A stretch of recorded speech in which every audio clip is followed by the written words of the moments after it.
Good morning, everyone, and welcome to another council meeting, another budget session. We almost have to quit meeting this way. It's very frequent and very lengthy. But anyway, I'm calling the meeting to order, and I'm going to start by asking Councillor Forder to read our land acknowledgement. Thank you, Mr. Mayor, and through you. We would like to begin by acknowledging that we are meeting on the traditional lands and treaty territory of the Saugeen Ojibwe Nation, which includes the Chippewas of Nawash and Ceded First Nation and the Chippewas of Saugeen First Nation. We also recognize the Métis, whose ancestors shared this land and these waters. We extend our gratitude to all Anishinaabe and Métis people and their descendants, past, present, and future, who continue to care for and inhabit these lands and tend these waters. Now I'll just ask you to join me in a moment of silent reflection on today's business.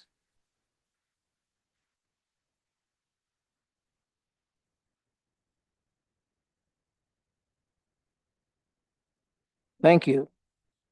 Is there any disclosure of pecuniary interest? Seeing none, just a reminder to bring it forward if it does arise. Public participation. So this is the most public of our public council meetings, and once again, not very many members of the public with us, although I'm trusting that we have some on our YouTube channel, and just invite anyone to in the public to be aware that we're probably here most of the day, and if you have questions or concerns about the budget, don't hesitate to drop in, and we will accommodate you to have your say or ask your question. And the same, it's a more informal meeting from the standpoint that councillors can jump in at any point during the presentations to ask questions or ask for clarification. So at this point, I need a motion to move into committee of the whole. Moved by Councillor Uhrig and seconded by Councillor Greenfield. All in favor? And we are now in committee of the whole, and we're here today to consider the draft capital budget, and I'm going to turn things over to acting CAO and Treasurer Valerie Manning. Valerie? Good morning. Again,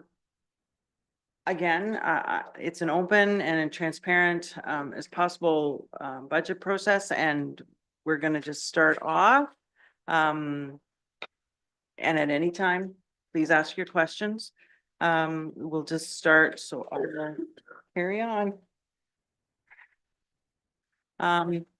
So our framework is generally, and it was, and this has been like at least 10 years, I'm assuming that we've done the 1%, 1%, and 5%, one for bridges, one for roads, and 0.5 for facilities.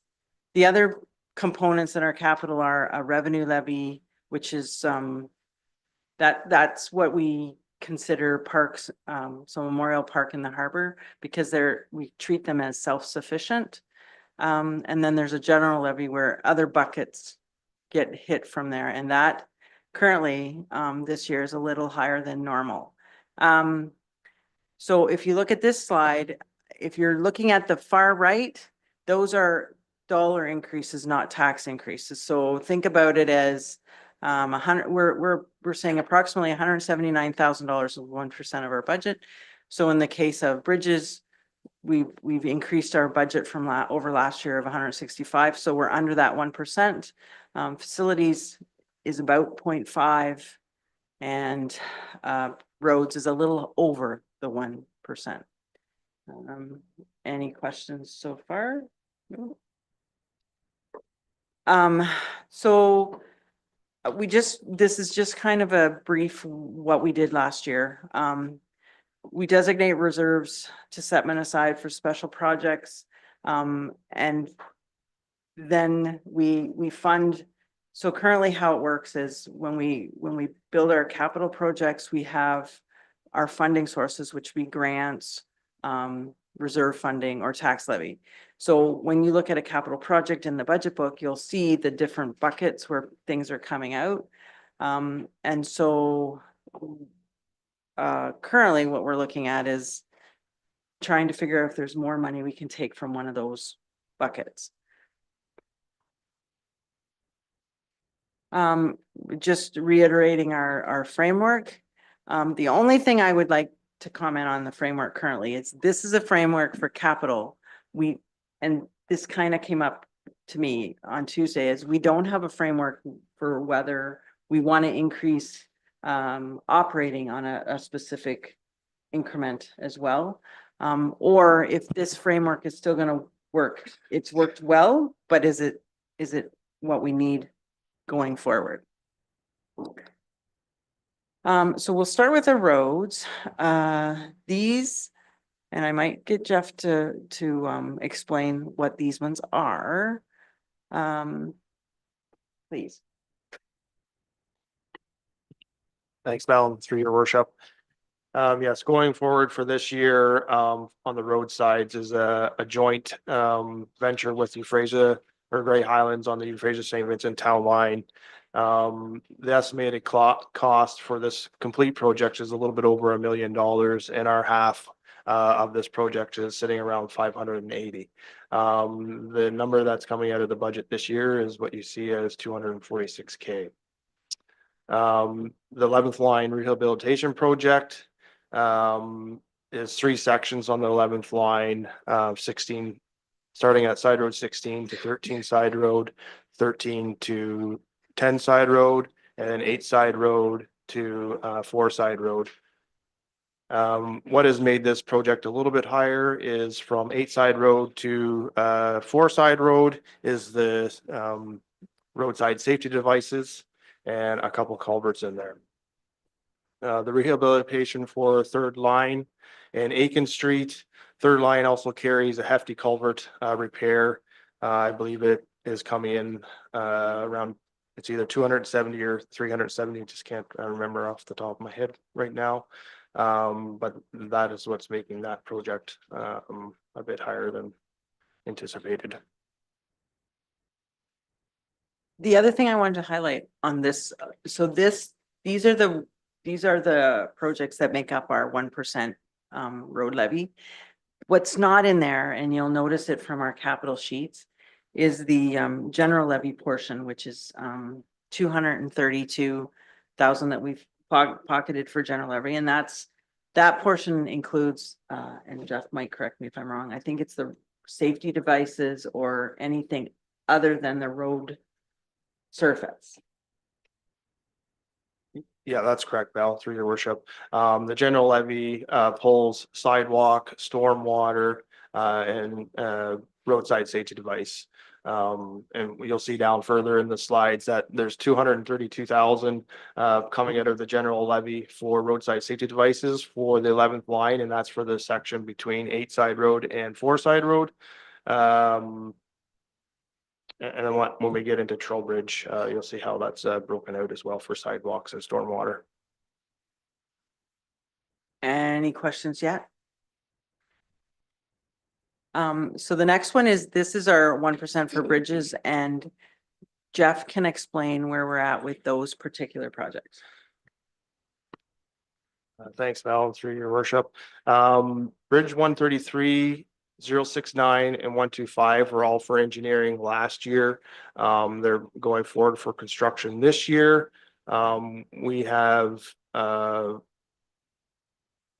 We've been doing well with the engineer and think we'll be in a good spot for completion this year.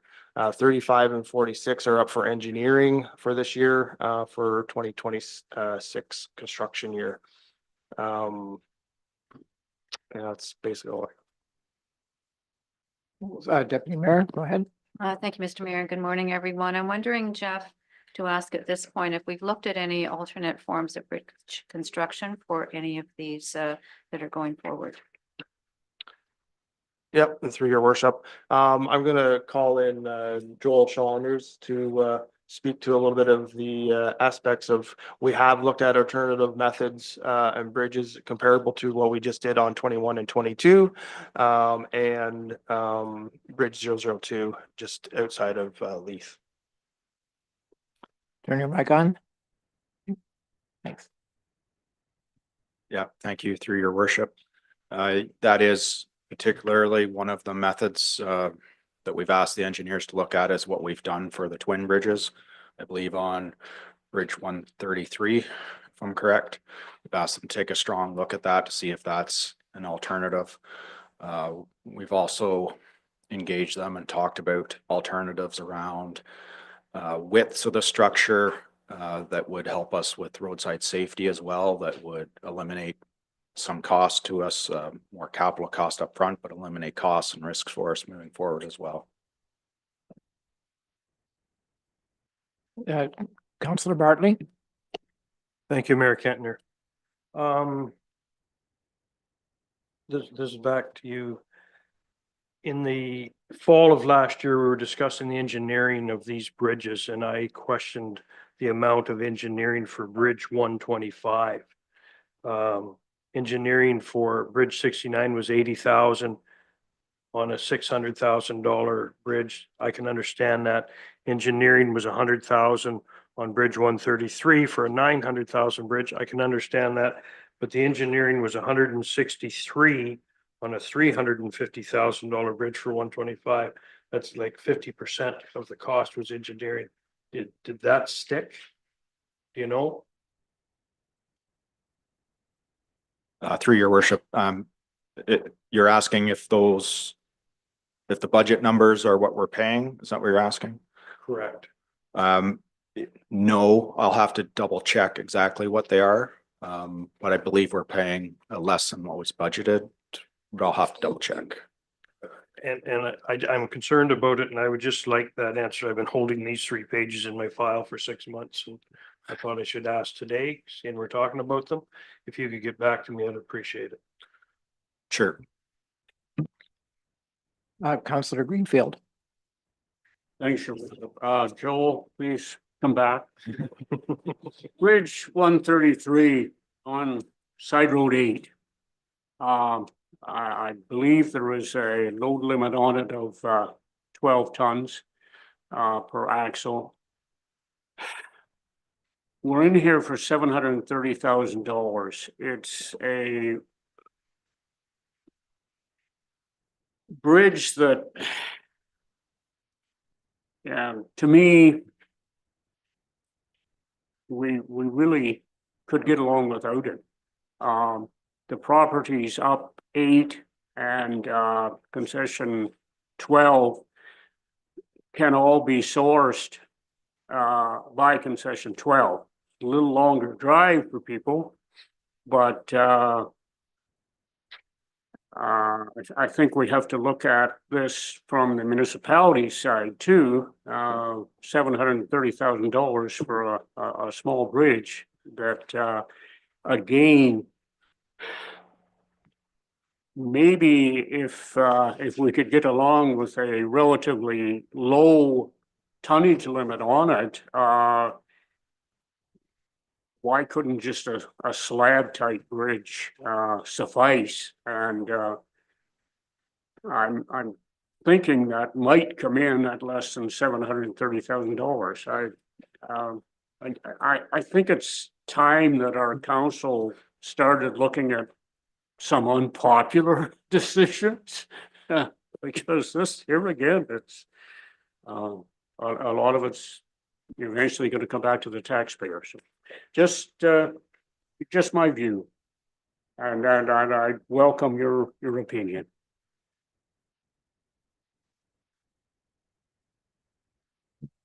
Yeah, through your worship, I'm not sure I can offer much in that other than we now have experience with bridges 21 and 22 and going through that process. And I think there's opportunity for us to reflect on that process and to determine if that is something that we can move forward with in the future for others that may help us reduce our costs. I guess there are some trade-offs potentially there, and that's why we need to think about the trade-offs that we're making there. Go ahead, Jeff. Yep, thanks, Joel. And just to add on to that, we are looking at different measures and we have viewed that option as well. The similar thing happened with Bridge 02, where, we had that opportunity to either close that bridge, reconstruct 24 and 28th Ave. And as the 12th line is a summer road, we'd have to put in, quite a bit of money there as well to build that up. So definitely not off the plate, but we are looking at the kind of the similar bridge profile is 02 and 21. Councillor Greenfield. Thanks, Jeff. I appreciate that. Eventually, I think it's safe to say we're gonna have to put a lot of money on concession 12 anyway, plus the $730,000 bridge. So, okay, I will digress. Deputy Mayor. Thank you, Mr. Mayor. I just wanted to add on that vein. I believe we have a motion in place right now that keeps all bridges open, so it's probably, you know, a good idea at this point to have a second look at that, as much as we wish we didn't have to. But I wanted to ask in relation to the cost for these bridges. Val, do you have at your fingertips where we are with bridge reserves? Is there anything where we can pull from reserves to help us with these particular numbers?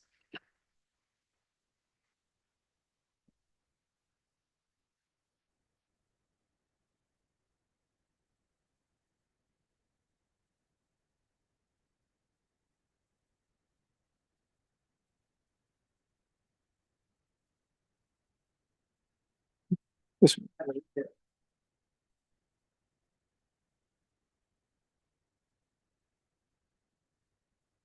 At the end of 2023, so that's not figuring out what the amounts that have come in and out for 2024. It was 2.7 in bridge reserves currently. So there is money there.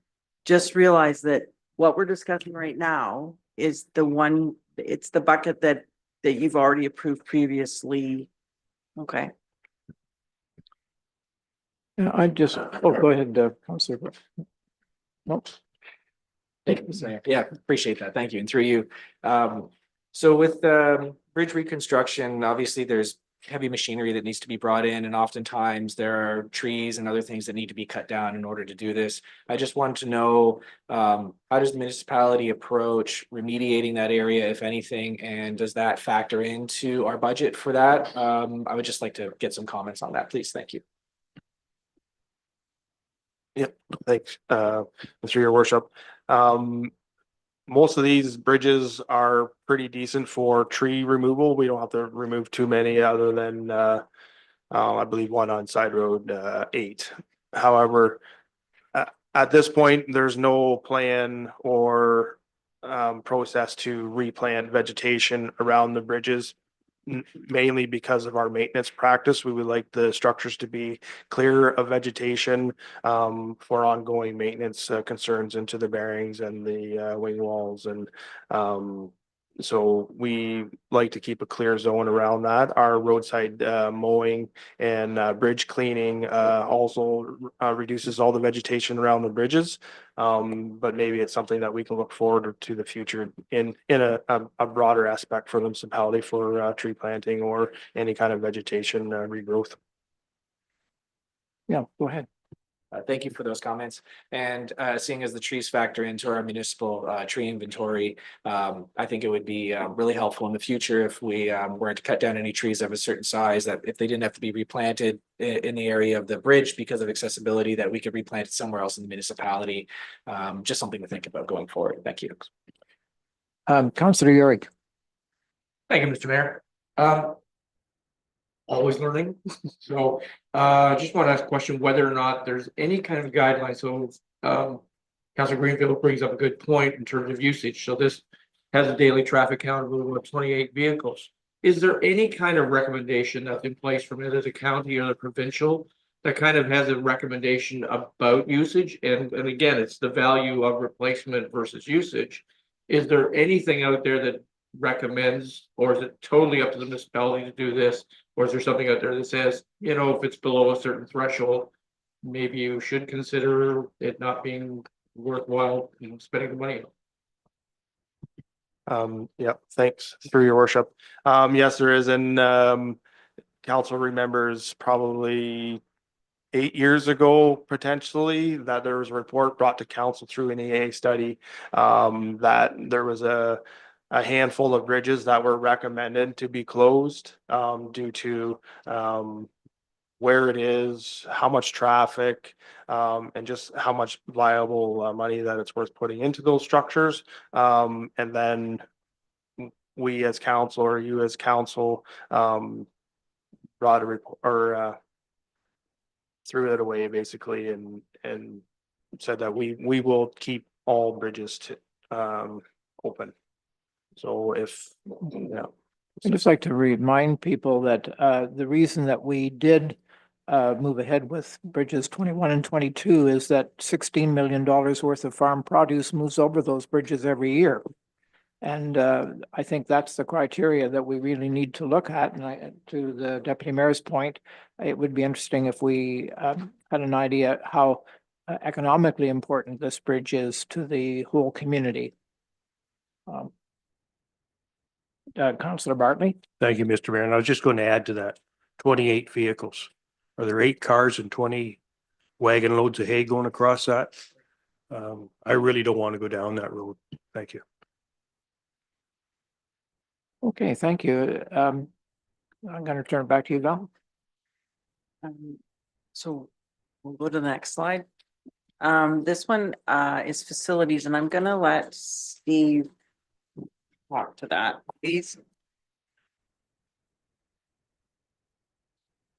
Thanks, Val, through your worship. So the facility projects that we have selected is based on a few different things. So BCAs, you guys remember we were doing a study this year on building condition assessments. A few of these projects come right from the early reports that we've been provided. We haven't had the final report come in, but we had draft reports. You see accessibility, the ramp at Woodford Hall, the ramp and stairs, and then end of life. A lot of our infrastructure everywhere is becoming end of life. So it's just recommendations either through servicing, having our contractors in or myself in and recognizing a furnace is 5 years past end of life and we don't want to have downtime. Questions for Steve? Councillor Val? Thank you, Mr. Mayor. You know, looking at the budget numbers that have been presented, when I looked at them, you know, I found them to be very reasonable. 6,600 for a furnace, 30 grand for a generator. You do these kind of numbers in your home, and so there's a lot of these numbers that are really actually quite good. Even the garage door openers, 12.5 grand. These are big doors and big, big units. So overall, the biggest ticket here was that roof, and it has reached the end of its life. And roofs they're just not the very best design of having to have a roof. And so, you know, over $250,000, I think overall, I think the numbers quite generally were very reasonable. Councillor Bartley? Thank you, Mr. Mayor. So no, the numbers are reasonable and it's a necessity on that page for general facilities or general capital on the next one. If we go back to, I think the third page, doesn't have to go back, but last year we spent on capital, we had in our budget $4,708,000. If you add the 2.5%, which we've been doing for 8 years, is 117,000 extra. But this budget calls for 1.3 million extra. We have to cut 1.1 million out of this, either cut it or pay for it with other means of payment, either through reserves. You don't want to do any of the bridge levy, the road levy, the facility levy, but on a general levy, we're going to have to come up with, if we're going to keep these, which we have to finance it differently. Because 1.3 million extra isn't acceptable this year. I'm going to ask I'll wait for the next slide to ask the next question, because I'm going to get a lesson on budgeting from Val. Hopefully. Any other questions for Steve? Here. Looks like you're home free, Steve. Okay, so this is the general levy, and this is where all of the pockets that it didn't fit in your 1, 1, and 5 generally. So we're looking at the Leith Beach upgrades. That's in there because that was from the November meetings, was an elective. The splash pad was from that, and it was actually originally budgeted at 334, and I think we did do some adjustments to that. LCB, which is what I highlighted earlier, where that's your safety devices. The sweeper, computer replacement, I think. The server, I'm not sure if Mark has come out yet or not. I did get an email from Mark that we can probably remove the $75,000 for the server replacement. We found out, and I was thinking he might come out, but we found out that it's a 5-year term and not a 3-year term, so we can remove it out of this budget because we don't need to replace it in 2025. So if you want a resolution, I think I need a resolution to do that. Are you gonna move something there, Tony? Thank you, Mr. Mayor. Valerie, these are your opening remarks, really, with the big headers, with the big listing of everything. You've just mentioned about if someone wished to do something on that 75,000, like you suggested. Is it the time right now for us, or are we gonna go through the pages to find it, or do you want to hear comments now? I'd like to hear comments as we go. As we go right now? Yeah, right now. I'll let someone else talk about that 75,000 because I'd like to talk about the street sweeper. Okay? 250,000. It is a seasonal machine. And as we've read through it, 2011, it's 14 years old. In the business that I'm in, I know that older equipment does occur failure. And there can be things that transpire on a piece of equipment, just unbeknownst to an operator that it's working fine, and then all of a sudden, we experienced last year, our road grader had a couple of hydraulic pumps that went out of a series of 3 or 4, and that was expensive. So there are maintenance fees and costs which are happening with this street sweeper. But when you just kind of look at how long it's used, maybe from April to October, 7 months, it's got an hour reading of 2,600 hours. It's probably used, when you do some math like that, maybe 1 day a week through its usage. And Mr. Freeze can definitely talk on that. It's just numbers I've done.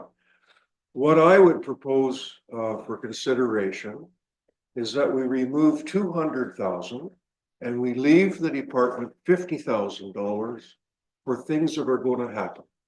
Electric motors go, stuff happens, and I'm sure that he has had some ongoing maintenance problems with it, but I would move that we remove 200,000 and leave the department 50,000. Is there a seconder for that? Mr. Mayor, I would second it, but I'd like to hear from Jeff on the recommendation from Councillor Bell. Yep, for sure. Through your worship. Yes, Tony, you're correct on all points. And I just wanted to point out that our busiest time for the sweeper, or what we allocate the heavy season is spring cleanup. And then, like you say, it does peter out through special events and just every other week downtown cleanup. Through those 30 days, 35 days of hard cleanup for spring cleanup, this year was broken 18 times. Over those breakdowns, we incurred over $15,000 worth of repairs. That is one aspect. It was the service time that we actually lost. So those 30 days that we're anticipating to 35 days that we're anticipating to get spring cleanup done, starting in April and trying to finish up by, the first week of May or a little bit into May, that pushed that cleanup into June. So just that service, extension, providing the dust downtown, and it's all weather dependent on how our spring happens for dust and stuff down in the downtown core. Yeah, if the $50,000 was left in the budget so that we could do some sort of refurb to definitely help that situation out, that would be great. The only thing that I'm stressing on is if we don't follow our life cycle goal, I know I've moved this machine up because of the breakdowns and the loss of time for service is the reason why we've brought this machine up. It's just that ripple effect of not replacing equipment at the level or this life cycle goals that we have set out now. So it just keeps, I know we'll save money this year, but it just keeps hampering us down the road.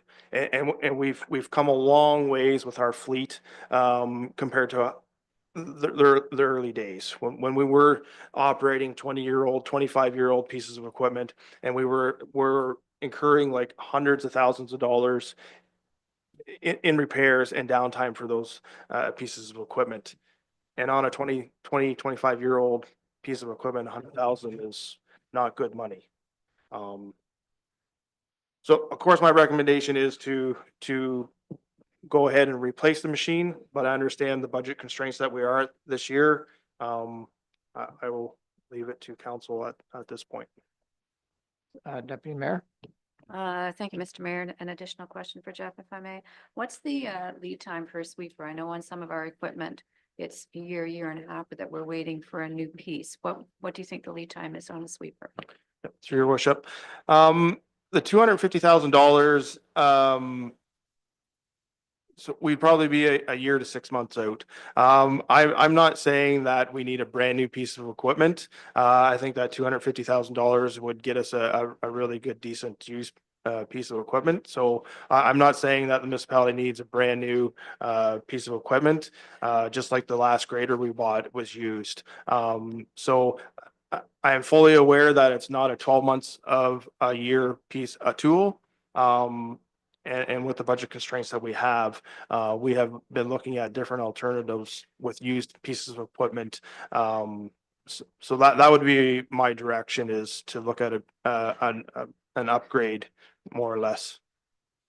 Another supplementary, and then I'll go to Yeah. Councilor Greenfield. Thank you, Mr. Mayor. And I just wanted to ask a little bit more, Jeff, about the piece of equipment itself. The current street sweeper that we have in the downtown core, I noticed that it can't get right up to the curb. There's, a foot or a little less of sand and litter that's left along the curb. This year, volunteers came down and swept that up before Summerfest.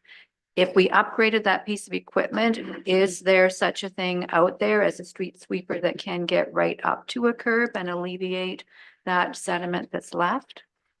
Yep, through your worship. So currently our street sweeper does have gutter brooms. And some of the service problems that we've had with were the servo motors on that. So sometimes when the guys are out, the motors wouldn't extend the gutter broom out, leaving that area. But 9 times out of 10, they'll have that area cleaned up, but just how traffic disperses all the debris, so it just gets pushed to the sides. In some of the areas, especially where the patios were and then removed, a lot of sand and stuff gets collected there and blowing around the downtown streets. So the collection area is right at curb. But our machine does currently have gutter brooms and can handle that, and the new one would as well. Councilor Greenfield? Thanks, your worship. It's through you to Jeff. On the street sweeper, I do have a question about another project listed here too, but the sweeper, I guess, and I was chatting to the deputy mayor about this. My most vivid memory of the street sweeper this past year was when I was traveling west on, County Road 12, I happened to end up in behind the sweeper. And it was being towed by the big Volvo loader by a chain with links about like this. So when I saw the $250,000 for replacement, I thought, oh, if that was any example from this last year, and I hope it was the only example, maybe that was a bit of bad wiring, maybe it wasn't all that serious. I hope it wasn't, but anyway, I guess the other thing that, and it doesn't really have to do with the sweeper, the condition of the sweeper, but this is, and Valerie helped me, this is general levy, this 250,000, I believe, is that correct? This comes from the general levy, yeah. Okay. Here again, we have a machine that's, is it ever used in the rural area, or is this, like, does it get some time out in the wide open spaces, Jeff? Through your worship. Yes, Harley, it goes from Meaford all the way over to the other side, into the Syndham Township area. And that's one of the reasons, yeah, it happened twice where we had to tow the machine back and not handy at all to tow around that machine, but, yes, it goes from one end of the municipality to the other end of the municipality. We have truck brooms as well to help get out in front of it, and same as the trackless. But yes, the sweeper does go from one edge of the municipality to the other. Thanks for that. And I do have another question, but there's maybe more discussion about the sweeper, so I'll digress. Yeah, I don't think we're done with the sweeper. I'm gonna go, you haven't spoken yet, Councillor Forder. Yes, thank you, Mr. Mayor, and through you. Apologies if this is a silly question, but with the enterprise lease agreement we have with our fleet, we seem to be saving some money. Is there an enterprise lease option for specialty vehicles like this that we should be considering? Through your worship, I have asked the question more so for plow equipment, and they're just not in that market right now. So I can definitely follow up with the enterprise rep. As I commented the other day that I am having a meeting within the next couple of weeks, so I can definitely find that out. My thought is probably not. It's just out of their field.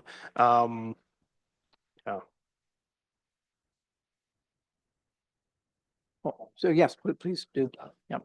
Thank you, Jeff. Appreciate that. And enterprise is using it as an example. If they don't offer something like that, hopefully there is another organization that may be able to give us something to consider. If we can look into that, that'd be wonderful. I know you're on Yeah, top for of it, sure. so Yeah, thank you. no problem. Deputy Mayor.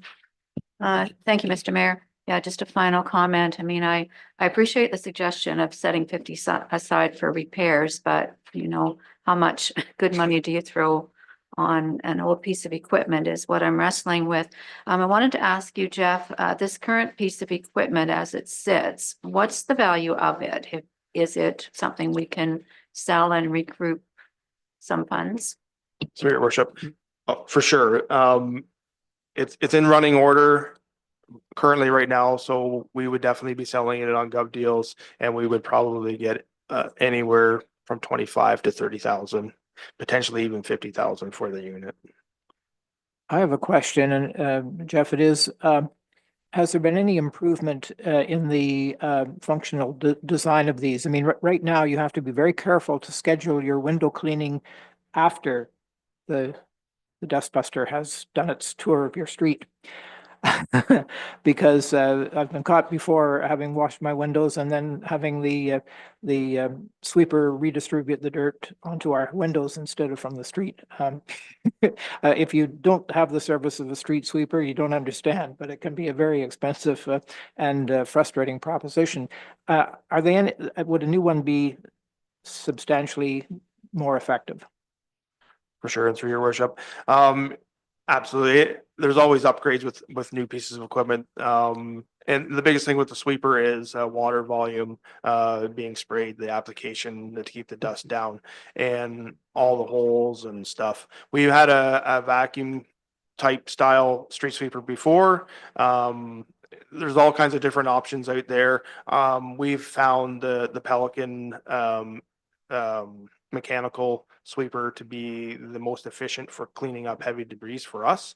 But yes, there's lots of different avenues that we can look when we come to that time. Councillor Urick. Thank you, Mr. Mayor. This one, and I appreciate the difficulties, this one seems to have wiggle room, and like we did yesterday, I'm wondering, because this is something that we could go either way on. If this is something we could park till the end of the conversation and determine where we are, and if we need more, could we revisit that? I think I'm going to come back in a minute and find out if the deputy mayor is going to second the motion that has been put forward. Councillor Greenfield, you were going to speak.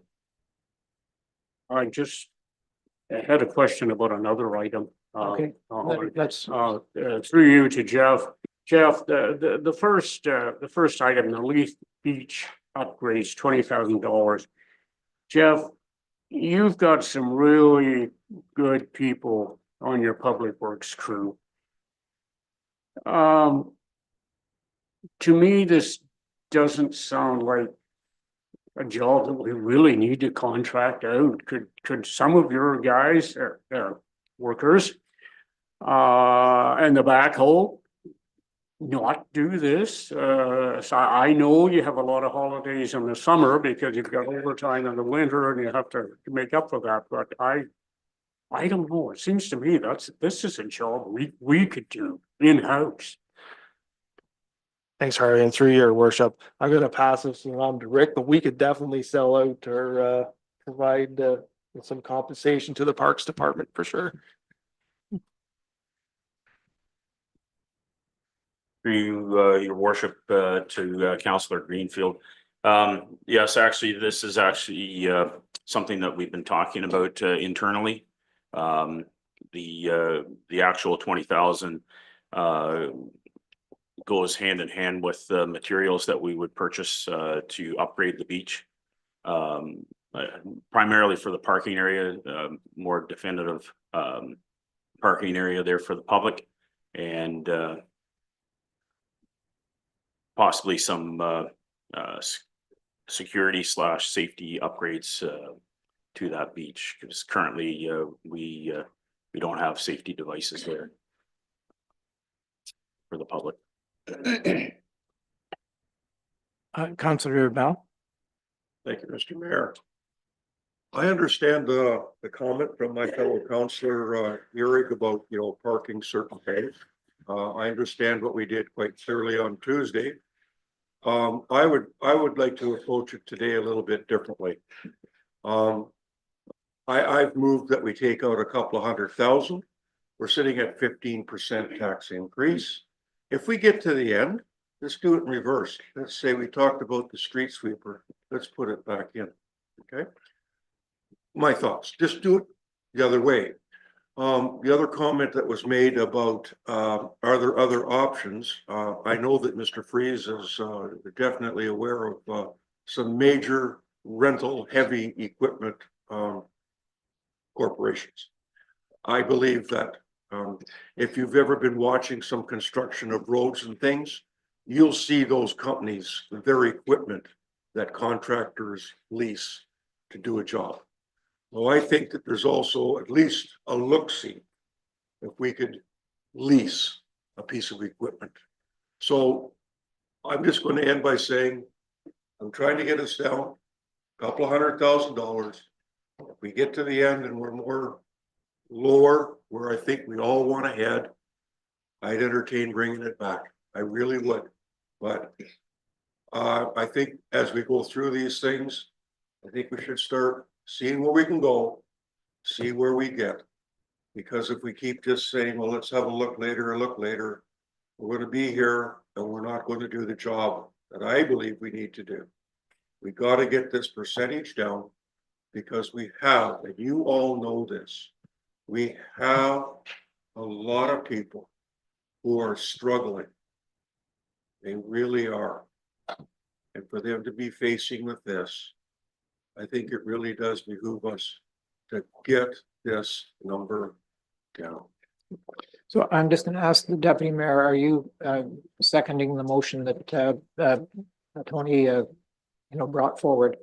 Yes, Mr. Mayor, I did just second the motion that Councillor Bell put on the table, and I'm willing to allow that to stand with the understanding that we, at the end of the day, will come back and revisit these discussions, and once we have the vote on this, I had another motion I'll put on the floor as well.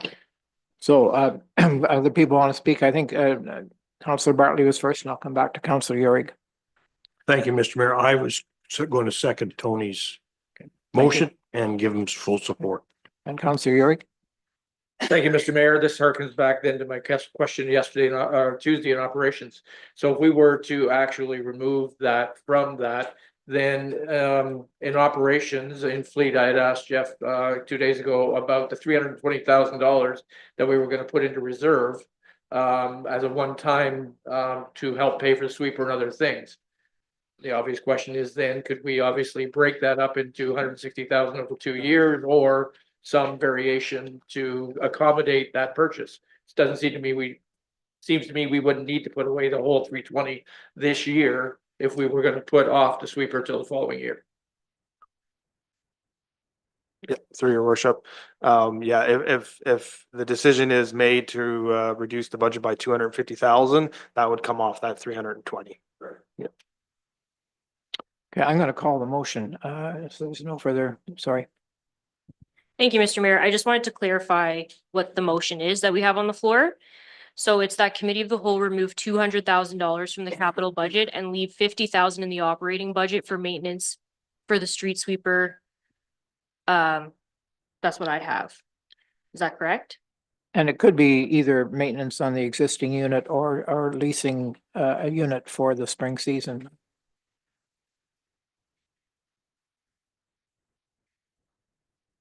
Wants to remove 200, keep 50. Yep. Okay, are you ready for the question? Any further discussion? All in favor? And that's carried. We can move on. Councillor York? If that's the case, so seeing we're in capital and not operations, can I go back and make a motion on the operations side? Yes. I have a great certainty. Well, if you're looking at the contributions to reserve line, Yes, this is completely in relation to the contribution to reserves line. correct. So the 250 and the 25 and the 45 add to the 360. Right. So I guess the reason I'm saying it that way, what is it that you're I thinking? would make a motion that instead of the 320 coming out this year, we would allocate 160 each year or whatever numbers work to accommodate that purchase for the following year.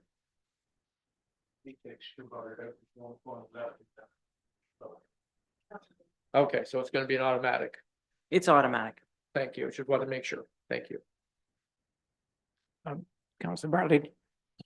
Thank you, Mr. Mayor. Thank you, Tony. We go back to Val's cut. Do you want to bring that forward or do you want one of us to bring it forward? Well, then we'll bring it forward to remove the 75K for the server.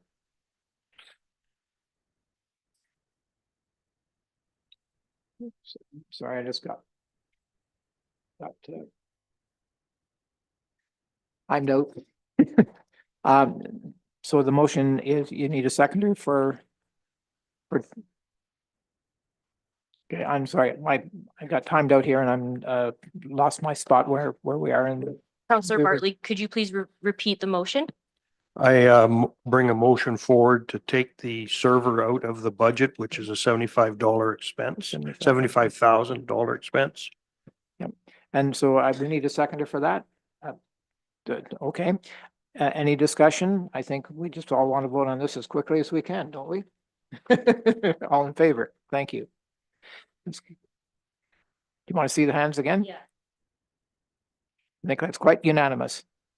So, Councillor Bartley. Thank you, Mr. Mayor. Now it's time for my lesson, Val. At the bottom of that page, Meaford Public Collection Replacement Program, 40,000. No intentions of cutting that. Don't be throwing things at me. We do this every year. We take 40,000 out of the levy and put it there for this. Why isn't that 40,000 there from last year? Because we've added it to the levy. That 40,000 should be there in forever. It is. So why don't we use that from last year? Why are we adding another 40? I will get Lynn to speak to it. I believe she's here, but this is for their book replacements on an annual basis. So every year they spend money on books or extra stuff. Correct, but we increased the levy 40,000, and when we increase the levy this year, it's there next year. But- And next year. Is this why our reserves have Mm. gone to 25 million? No. Well, I'm Um, confused. Okay, sorry.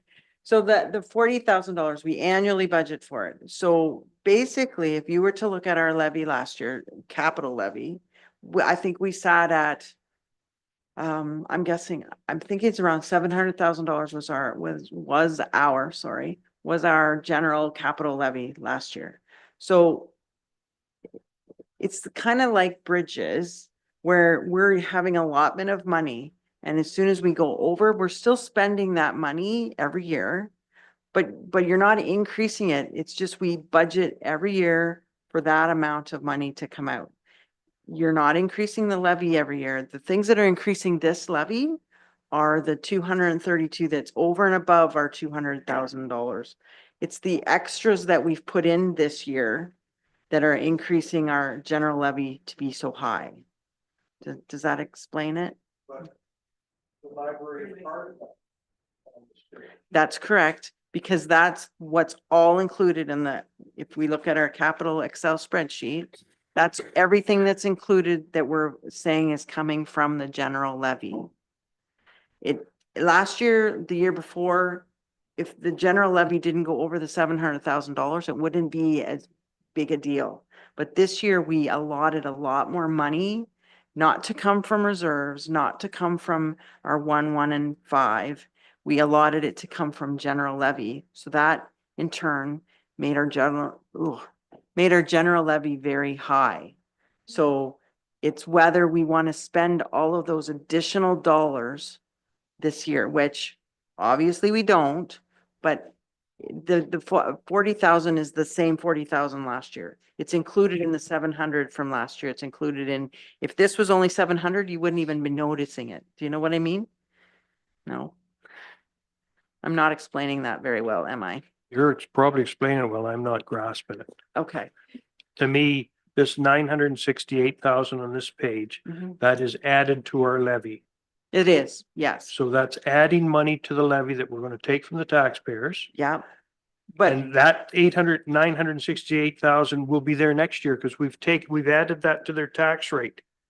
And that will be there in forever. No? yes, but think about it. We have, I don't know, $1.8 million that we had in a levy last year. Included in that $1.8 million was our one, so technically all we're adding to our levy this year is $350,000 and 1.5 or 2.5 of our, but the general levy is kind of different because we don't allocate a percentage increase every year. If we had allocated a percentage increase every year, this number would be going up every year, but we kind of sit it at not increasing at all. So we say we're allotting $700,000 annually to a general levy. And a general levy is anything that doesn't fit in any of the other buckets. We have this general levy every year, but it's still included in the amount we're raising anyway. I know I'm not explaining this well, but,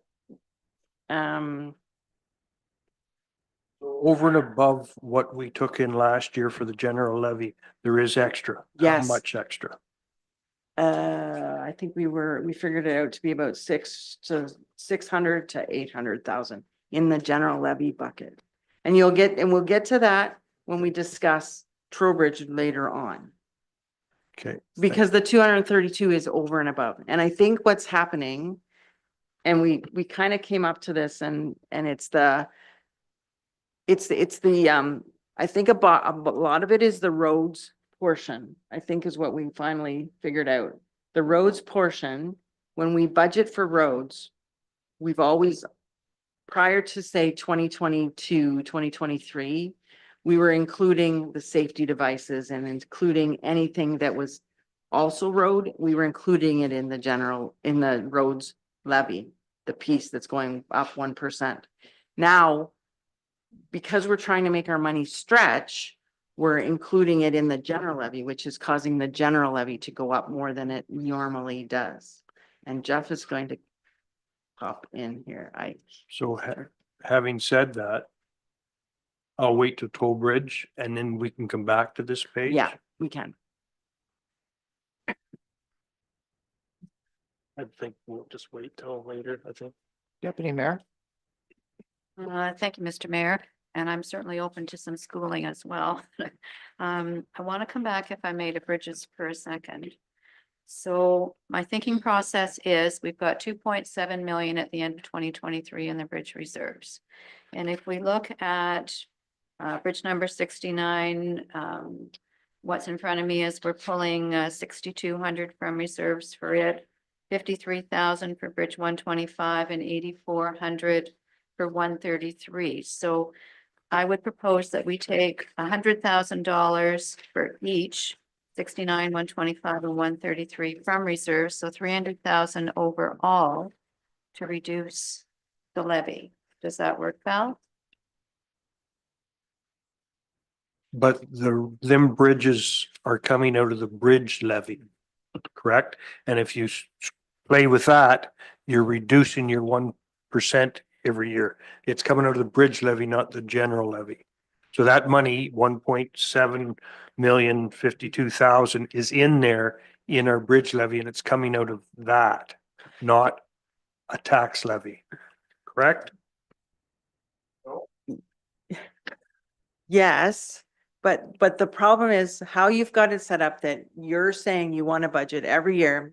You want to increase your bridge levy by 1% of your tax levy. So the amount is you're increasing it every year. So every year you have 1.8 and then you add another couple hundred, so 2 million. You can take it out of there, but next year when we use the calculation to get the 1%, then we're starting at a lower value. If you remove it this year, we just have to identify next year, we're going to start at a higher value to carry on. Does that make sense? If we do We do what yes, Shirley wants. Yes. You're playing with your bridge levy money. And think about it, the general levy is kind of the same way, only we haven't got a bucket that's saying we want to add 0.5 every year to the general levy. If we did that, then in our framework, we would have, 1% for bridges, 1% for roads, 0.5% for facilities and 0.5% for a general levy that we are automatically increasing that at an incremental value too. The problem is we haven't. And so that one has stayed kind of stagnant and all the extras, I'll say, are coming out of that levy, which is causing grief this year because we have to find a place to fund it. We either fund it from reserves or we fund it from grants or wherever, but the general levy is the one that has increased drastically, not saying that it's right or wrong, but that's where the dollars are landing. Does that explain it? Does to me. And where I was going to go with this page is I was going to pay for the rest of that out of reserves and or extra money the municipality has this year. But I'm kind of setting that aside until we get done with Toll Bridge. I have an idea on that. We can have a further discussion at the end and I'll try and explain that a little better than I have. I do apologize if I'm not making it clear. Okay, other questions then at this point? Sorry, Councillor Bell? Thank you, Mr. Mayor. I'd just like to have a conversation about the splash pad. We see that there's donations, local club has raised that kind of money. And we see money coming out of the reserves. And it's 334,000, at least the number that I have. And we're looking to do a levy of 154. So let's have a talk about the splash pad, what it does for our community, for our young people and families, and $154,000. I'd like to hear my fellow councilors on what we consider to be social, healthy commitment of money. Councillor Porter. Yes, thank you, Mr. Mayor, and through you. Thank you, Tony, for bringing up the splash pad because that was next on my agenda to bring up. Yeah, as a father of 3 children in the summertime, I'm at the splash pad 5 days a week, going back and forth between that and the beach area. That place is extremely busy. Unfortunately, due to equipment issues, it's often not working. And we have many people who schedule their days. They come in from out of town, and they the disappointment if they show up to a splash pad that is not working. It's just a slab of cement.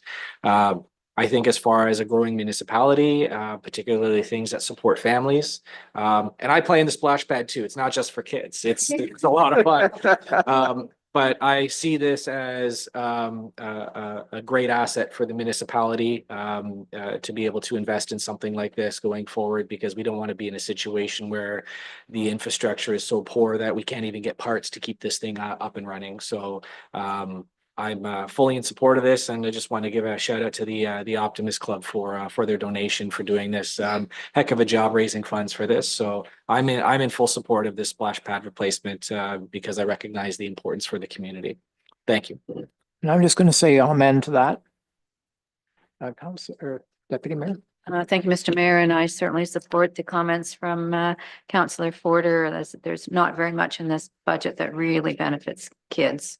And this splash pad has been in existence. Well, I can remember when it was a wading pool and made into a splash pad many decades ago. So I think it would be well appreciated if we made this investment. And I don't want to put Mr. Laux on the spot, but he does live next door to the splash pad. And I don't know if that's appropriate or not, if Bill could be permitted to make a comment, but I imagine, Bill, whether you want to speak or you just want to nod, there's a lot of activity next door to you there at McCarroll Park, and I'm sure you see a lot of kids really enjoying, splash pad. Thank you. Councillor Greenfield. Thank you, Your Worship. Yeah, on the splash pad situation, I believe, now there is a general levy of 154, but we also have reserves and donations totaling 180,000. So this is a joint effort, and Councillor Forder is absolutely right. That is a busy little piece of real estate, and for many months of the year. And this has been on the books, talking about it now for what, 2 or 3, 4 years, and I think this is the year to go forward with it. Councillor Bell. Thank you again, Mr. Mayor. And I support the comments. I just wanted to hear it verbalized for folks. I would like to hear from Mr. Freeze on the asphalt hot box reclaimer. Tell us about that, please. I read the report and it seems like it's going to increase some efficiency. Thanks, through your worship. Yes, that's correct. Many of our surrounding municipalities have moved forward with the asphalt hot box. Reason being is it provides a more efficient way to repair our hard surface road allowances. The traditional way with cold patching, which can happen at any time of the year, the cold patch is a cold application and doesn't necessarily bind into the road. It will set up and get hard, but over time and with the weather, the rain, tires pluck it out.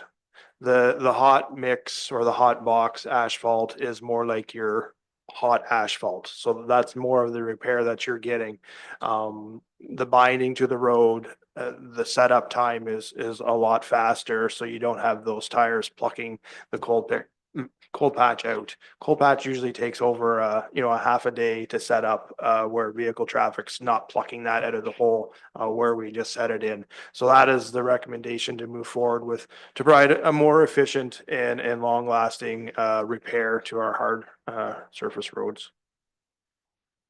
Thank you. Thank you for that. I read in the report, as we all did, that there's also opportunity for using some asphalt that comes out of other projects to put in with that.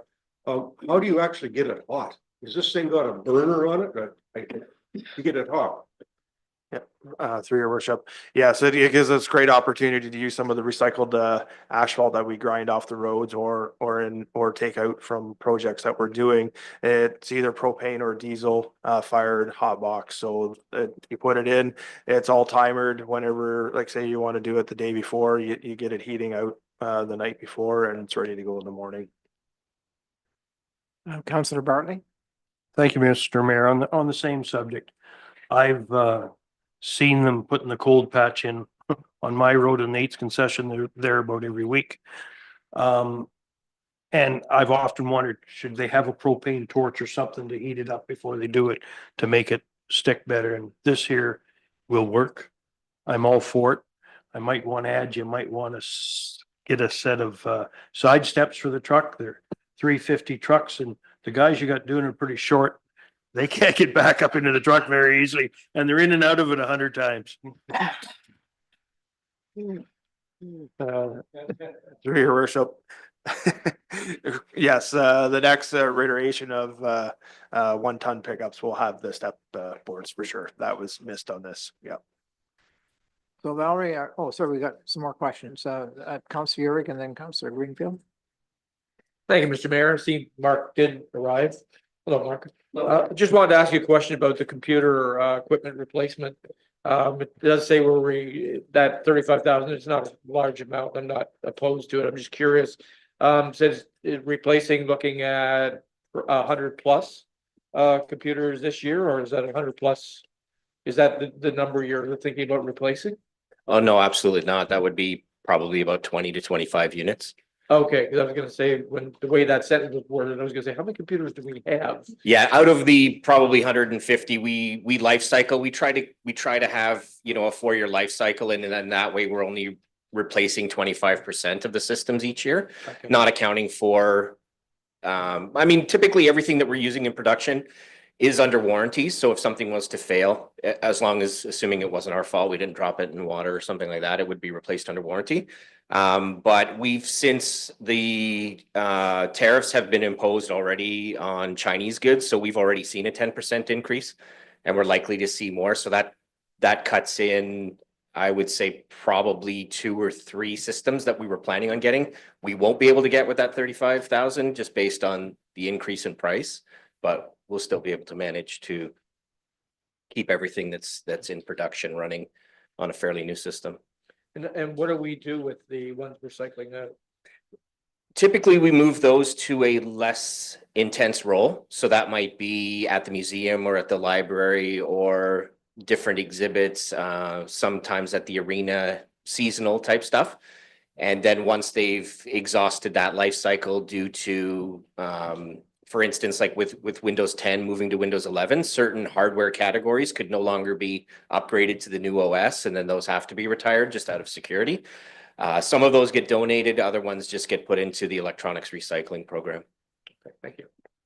I think Councillor Greenfield is next. Thanks, your worship. This goes back to Jeff again. I think the hot box, I think that makes sense. I think that'll be a positive. The toe behind roller packer grader attachment. You'll have to help me here, Jeff. I've heard that we already have one of these. I've heard that we've already have 2 of these. So can you straighten me out on that first of all? Through your worship. That's correct, Harley. We have 3 graders in our fleet right now. 2 of them are equipped with the rollers. We went to the roller package probably about 6 years ago now. And the advantages of rolling the granular material after we grade it up has significantly helped our fines, the drainage in the roads. What was happening before is we would grade the roads to a 2% crown. And then the granular material was fluffed up. So we looked, or we used vehicle traffic to pack our roads. By doing that, made wheel rutting within the gravel or the new graded portions. When it rained afterwards, or in a time span afterwards, before the road got packed, those wheel ruts would then hold water, so the drainage wouldn't go off, like the sheet flow of the rain would not drain to the shoulder of those roads. So once we moved to the roller package, eliminated that, kept our fines in the road, gave us the ability to have a hard pack road after grading. It just made it more efficient. The road stayed better. And then during our dusty season, where we would go and use the water truck to help combat some of the dust sections where the dust suppressant wasn't put in, that packing just bind the road back together again. So because we have 3 graders, one without a roller, this is the recommendations to move forward, outfitting the 3rd grader so that all graders can pack the roads. Okay, thanks, Jeff. I appreciate that. I guess my only question is that are the 3 graders actively in service at the same time? Like, are all 3 of them out on the same day in the same area? Or if so, then I can see the need for the 3rd grader, but so are they all working the same day? Because I know we can have a downpour of rain over a whole head, and up on the 3rd or whatever, R11 line, we get nothing, no rain. So I just. Yeah, through your worship. Great comment, Harley. And the answer, or the comment back would be definitely that all 3 graders are working at the same time, but the understanding is they're not working on the same road at the same time. So 2 graders could be working over the Sydenham area, which has the majority of the granular application over there, and the 3rd grader could be, and it normally is stationed over here. So that's where we're playing on, where the graders are not all together at the same time. So the 3rd grader is working over here. Anything that we've done is not being compacted. So we're losing the dust or the granular fines. We're not providing that compacted surface that the motorists like afterwards. We do get some complaints, especially from the postal service, that we got big kudos after we purchased the rollers, that they found a tremendous rideability performance better when we did switch to the rollers. So our recommendation is to outfit the 3rd grader so that any piece of equipment that's out there working can provide a better road surface. Councillor Bell?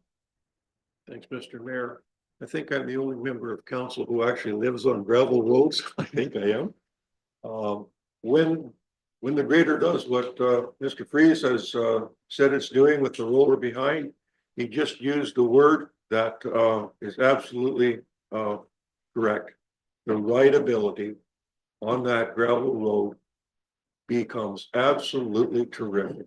When it's laid down the way it is, it eliminates and it packs in with those former potholes where and puts that stuff down. And it is something that I fully support getting on behind that 3rd grader, because it just enhances the rideability very much so. So good job, and I support this expenditure. Deputy Mayor? Thank you, Mr. Mayor. And I just want to ask, if I may, kind of a general question of staff about our purchasing policy. Mark spoke to computers, and coming from China, I gather, and I'm wondering with the times that we're facing, and I know there are restrictions within the policy about, giving advantage to local providers and so on, but how much emphasis or focus are we going to be putting on buying Canadian going forward? And if we want to do that, does that require a change in policy with regards to the purchasing procedures? I don't want to put Jared on the spot, but I might get him to kind of explain our purchasing policy a bit. If that's okay. There's a spot here. You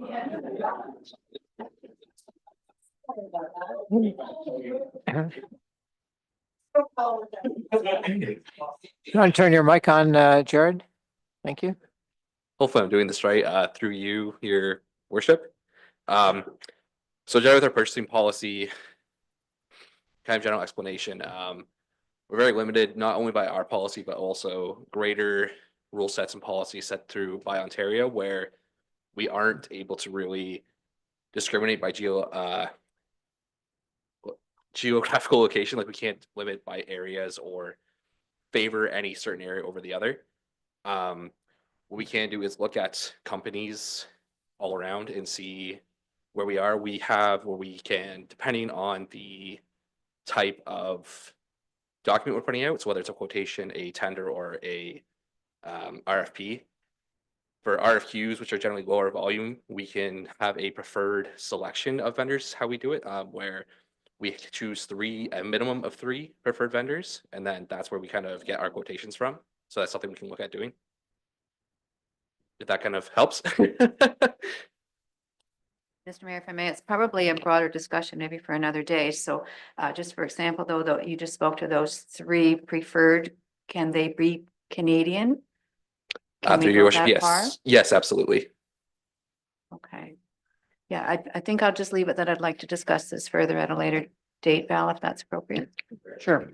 Thank Sure. you. Where as Mark just said there, where the services do exist, where we're able to meet the requirements that we need for our levels, volume, and everything else.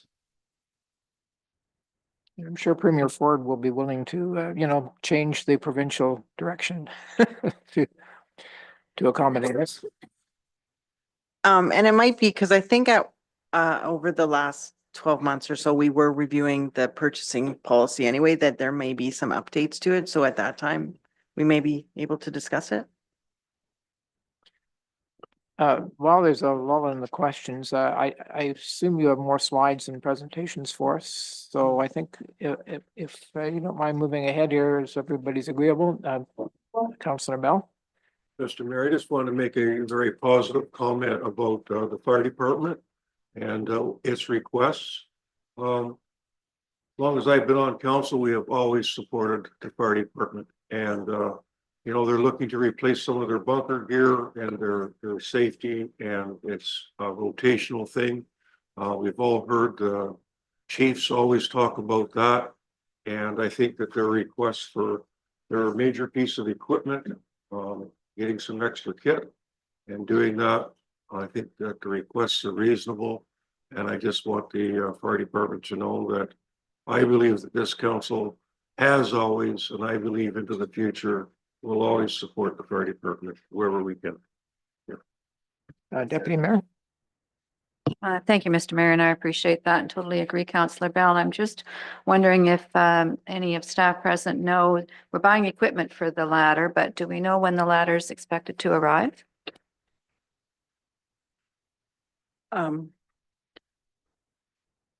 Rob didn't tell me that part. He just gave me explanations for the 2 items that are on.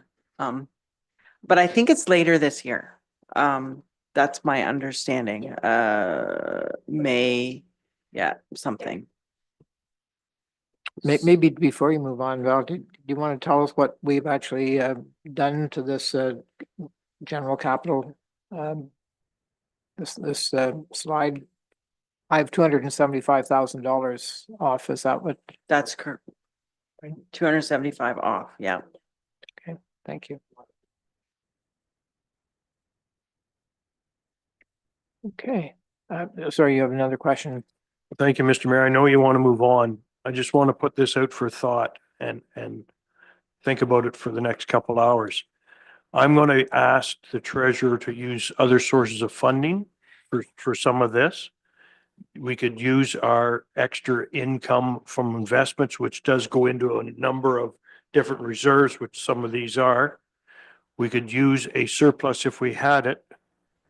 And could we, Nelson Street parking lot, I know we need to do it. I understand we need to pave it or do something with it.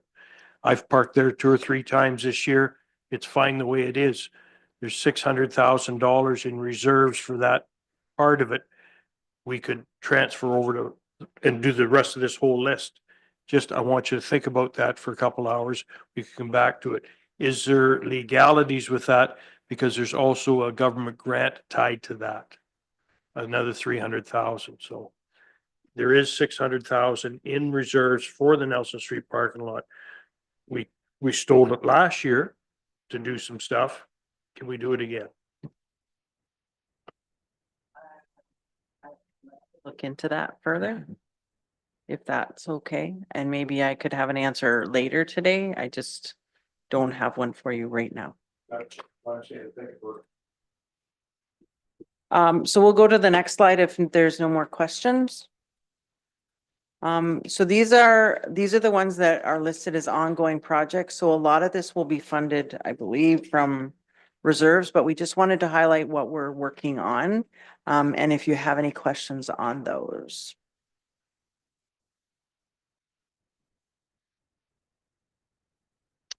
Well, go ahead. I was just, No, it does not have to be ladies first, but appreciate it. Mr. Mayor, thank you. I guess this is the time probably on your mind as well, Steve, to talk about Trowbridge Street. And Trowbridge is certainly one of the worst or the worst streets in town right now, considering the traffic count that uses it every day. So I don't want to see it delayed, but I'm just wondering if there is more that we can pull from, as Steve would say, other funding sources or reserves in particular to lower the amount that we're facing this year. do you want us to respond to that, Councillor Bartley? I wanted to add to that before Yes. Jeff responded. Is Toll Bridge, can we do it in 2025? I'm being told that maybe it can't go forward that quick. And what I'm proposing is on the funding sources for Toll Bridge, there's grants of 1.4 million, reserve fund of 292,000, water user levy and wastewater levy. There's $670,000 in general capital levy going towards that. And if we can't do Toll Bridge Street in 2025, I would recommend we leave the rest of the funding in there so it can all go to tender, get ready for 2026. And we use that general capital of 670,000 to alleviate our previous problems. Is that a possibility, Mr. Freeze? Through your worship. Thanks, Councilor Bartley, for bringing that up. Yes, we did engineering on Trowbridge this year, and during that process, we've got some unfavorable reports back from the geotechnical area for Trowbridge where the soil is not stable enough to handle the infrastructure that's in the ground. So that is why the price has almost doubled compared to what it was last year, or engineering. What we are recommending due to this and to buy a little bit more time to prep for this construction, as it's going to be quite a service interruption, not just only to the downtown core, but the residents that live down there, is to remove or push this construction portion of Trowbridge to 2026. Some of the key points is due to the geotechnical reports that we got back, we've had to change the scope of construction and look at different alternatives to stabilize the ground material to support our pipes and road surface. This would also buy us some time to understand how we're gonna move the project along and provide all the services to the businesses in the area, the residents in the area. So we're recommending that we pull out the 670K out of the general levy. But just knowing that it's not going away. We will still need that monies for next year, plus the 292 pulling out of the reserves. We'll still need those monies. But for this year, if we don't go through with the project, we don't need that 670K. But our recommendation is to keep the 1.4 million, the 1.2 million out of the user fees, and the 1.4 go into reserves. And basically flop the project into or keep it into a 2-year payment plan. Going over here, start with the Council Yorick and then Council Greenfield and then Deputy Mayor. Okay, Council Greenfield. Okay, thanks, thanks, Jeff, thanks again, yeah, huge project. I guess I have two questions, the first one has to do with the Ontario grant. Is there any threat of losing that grant? Like, I think that has already been authorized, so do we have a 2-year window on using that? I believe so. I think it's, and I can follow up on that, but I believe we just have to report what we're working on. And with Trowbridge, there's other things that are gonna happen this year. I understand hydro poles and other items have to be moved around as well to prepare for construction.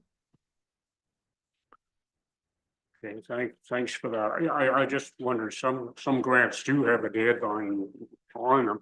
The other thing is, Jeff, correct me if I'm wrong, I think we hired GSS Engineering to do, I thought that was gonna be finished in 24, completed, is it?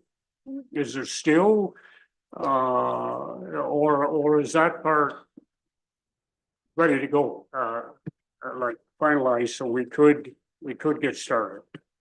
Through your worship, those are one of the holdbacks that we have encountered due to the geotechnical report is the construction scope of work is changing and we're working with GSS currently right now to get the best move forward for construction.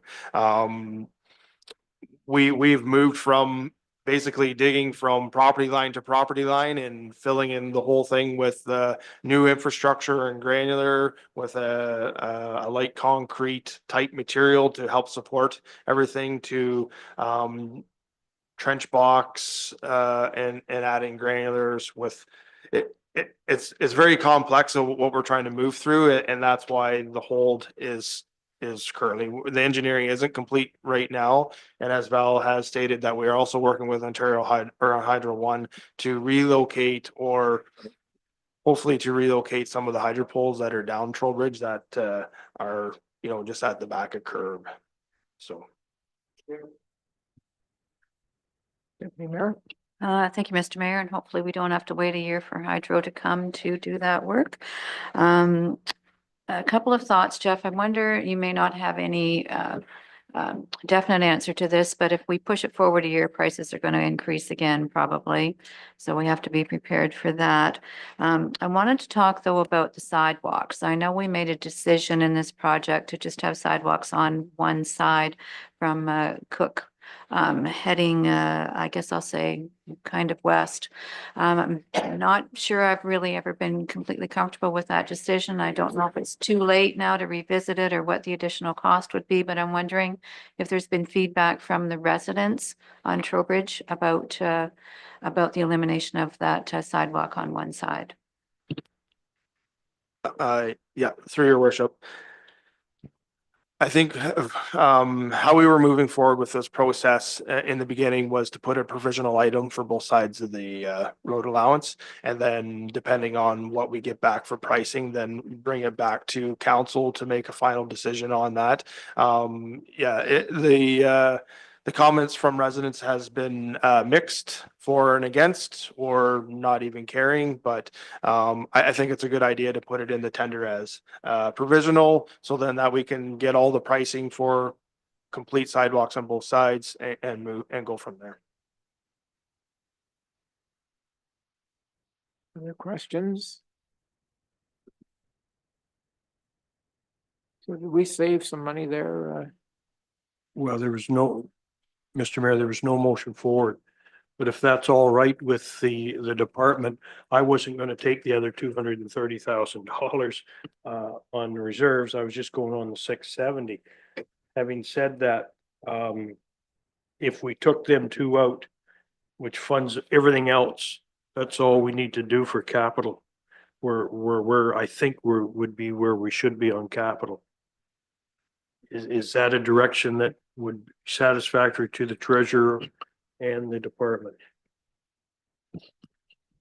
Val, you may want to answer that one, but the two 32 or 292 wouldn't affect the levy. It's being pulled from reserves. So are you just talking the 670,000? I'm sorry, that's what I was talking, but it was put towards me that the other was up for grabs too. The 232 that's on the other project you would probably want it to come from reserves or something. Because then that project could be completed. No, there was 232 on Trowbridge also. Or 272. I'm trying to find the page and I can't find it right now. 292. That's reserves. We're coming out of reserves, so Coming from reserves. So the only amount that affects the tax levy would be the 670,000. Correct. Correct. So that's what I motion that we take the 670 from Toll Bridge and use it towards funding the other issues that we had earlier. Okay. That's fine, as long as you're aware, if we do that, then next year we're gonna come to this same issue where we're looking for money.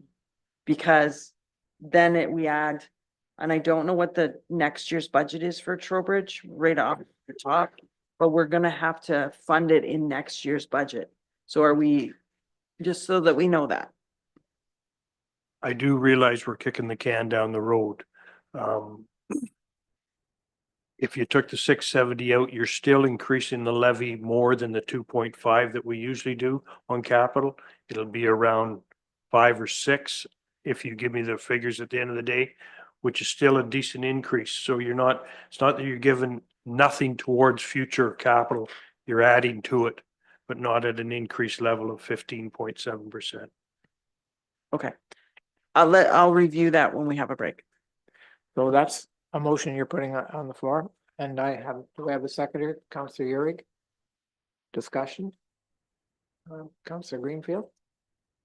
Thanks, your worship, and thanks, Councillor Bartley. I appreciate what you're trying to do. I'm a little hesitant to take the full amount out. I'm wondering if we could leave a levy amount in of, say, $270,000 to be raised this year and then have it put into reserve. This Trowbridge Street is going to be a huge undertaking, and every year that it's set back, it's going to get more costly, I'm afraid. So I just anyway, that's what I would prefer to do. I'd still like to get some out of the levy and put it in with the 292 reserve. Can we do that, or is that even possible? If that's impossible, then tell me. But I'm sorry, I didn't catch that. I was answering a question over here. I apologize. No, I was wondering, Councillor Bartley is, I think suggesting we take the 670 out of the levy this year. And, I'm saying instead of taking it all out of the levy, go to the levy, raise 270, 300,000 from the levy and add it to the current 292 reserve for this project in the future. Yes, we can do that. I think the other piece you want to discuss is, you're postponing the construction of the project. You're not necessarily postponing the project because there's a lot of work to be done this year. So maybe having a portion of that tax levy in there is not a bad thing. Because you're looking at, and Jeff's gonna help me out here, you're looking at like moving hydro poles and getting the rest of the engineering done. And I think there's other items, and even Joel might have a better description of what we're looking for. Yep, through your worship. Thanks, Mel. Yes, there will be cost occurred this year for sure. And that's why our recommendation was to keep those grant fundings or the other refunding or the other funding processes that we have. Emily may want to speak to some of the stormwater or the water and sanitary stuff. We will need to do some more evaluations to help move this project forward in an efficient way. For you, Mr. Mayor, I would really like to keep our water and wastewater levies in this project. The concern I have, like Jeff, we have a lot to prepare for, especially with the engineering. Also, if we push out our funding to 26, 27, that pushes out all the other projects I have in our 5-year and 10-year plans. So keeping with this doesn't really mess up anything for water and wastewater, as long as our money can stay there. Councillor Bartley.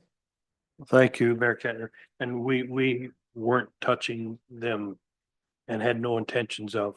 And back to Councillor Greenfield, we can leave it all in there. It's not an issue. What are you comfortable handing the taxpayers for a tax increase? Do we have to push it down the road and push the other projects down the road? Maybe we're being a little aggressive by pushing this much capital repairs each year. Yes, if Jessica was here, she'd say it's never enough.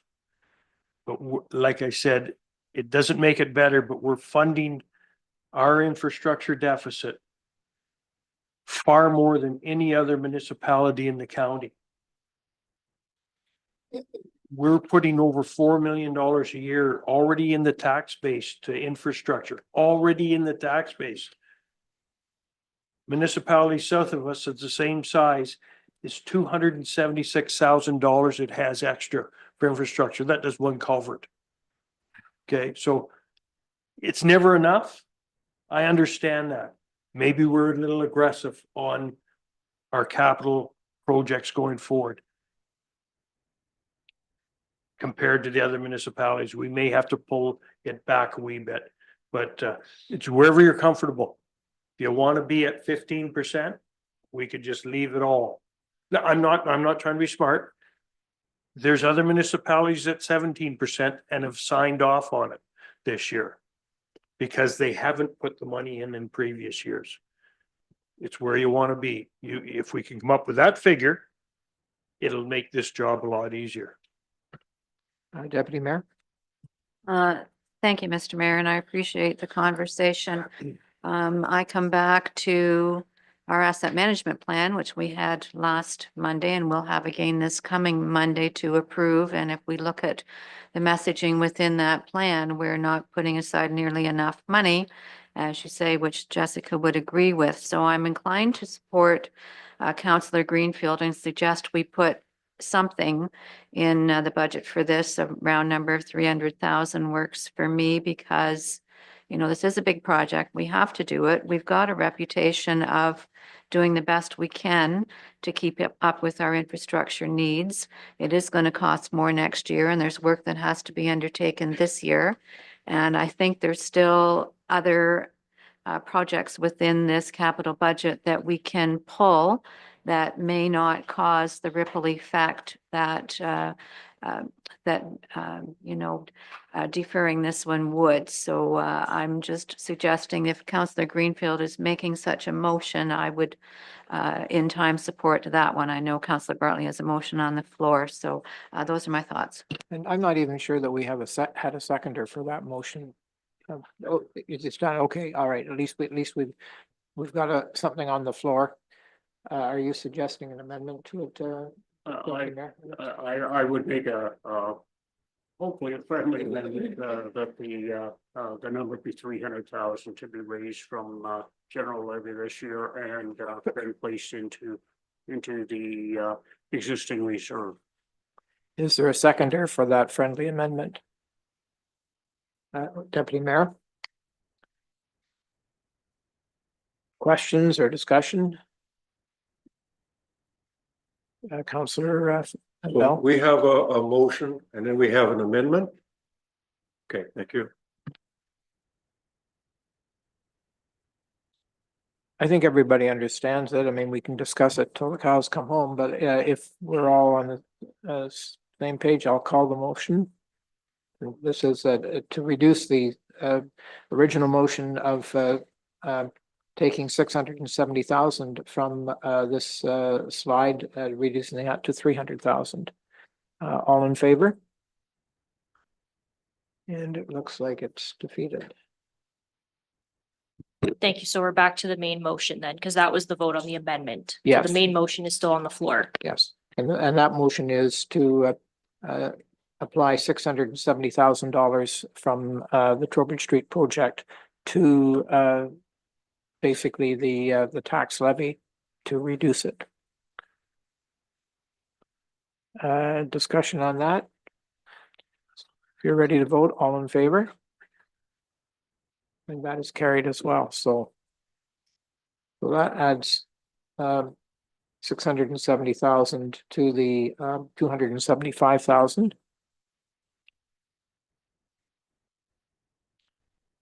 Do you want to continue with the sorry, Councillor Bell, if you have a question or suggestion? Mr. Mayor, you're right on adding the numbers to where we are. We're around the $1 million mark, which is awesome. I want to talk, if we're still here, in this about the wastewater treatment plant. Are we able to enter into that conversation? Ready to go on that? Yep. Thank you. So DC charges of over 2 million and long-term debt of about 308,000. I need to have a clear understanding that when we take on debt in this municipality, each and every ratepayer is paying into the debt. Is that comment solid? Because that would mean that ratepayers in a rural community will be paying towards the long-term debt. How are we structuring this? Otherwise, we're looking at area rating almost. So we have two forms of budgets, right? We have a user pay budget and we have a tax supported budget. Anything that is user pay is borne by the wastewater users. So if this is a debt associated with the water users, that would be borne by the user pay budget, not by all of the municipality. Thank you on that, because reflecting back to the library, when we had DC charges and we raised our hands for, future monies from DC, and we had that all ratepayers were paying into library, right? Correct. Right. Yes. So that's why when I read this, I needed clarity on that, because I thought the Municipal Act was separating that. And There's- you've explained. yeah. that. Thank you.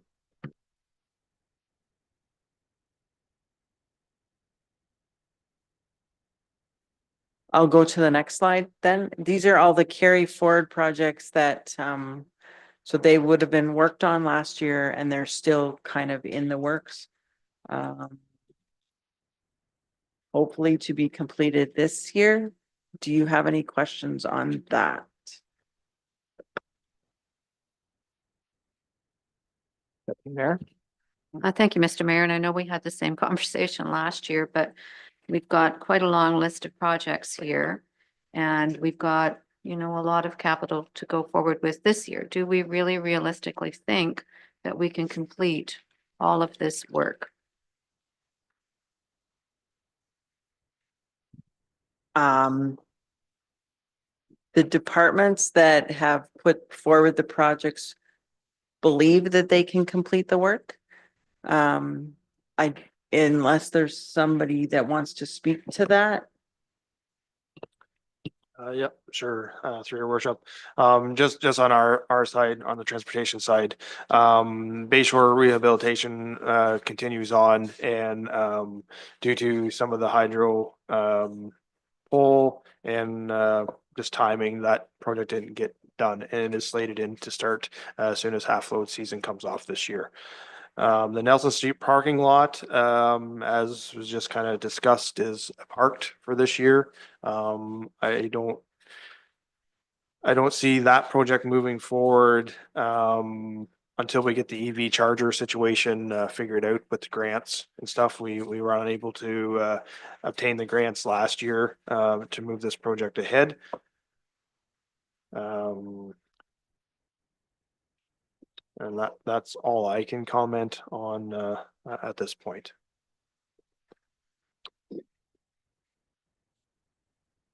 Deputy Mayor? Thank you, Mr. Mayor.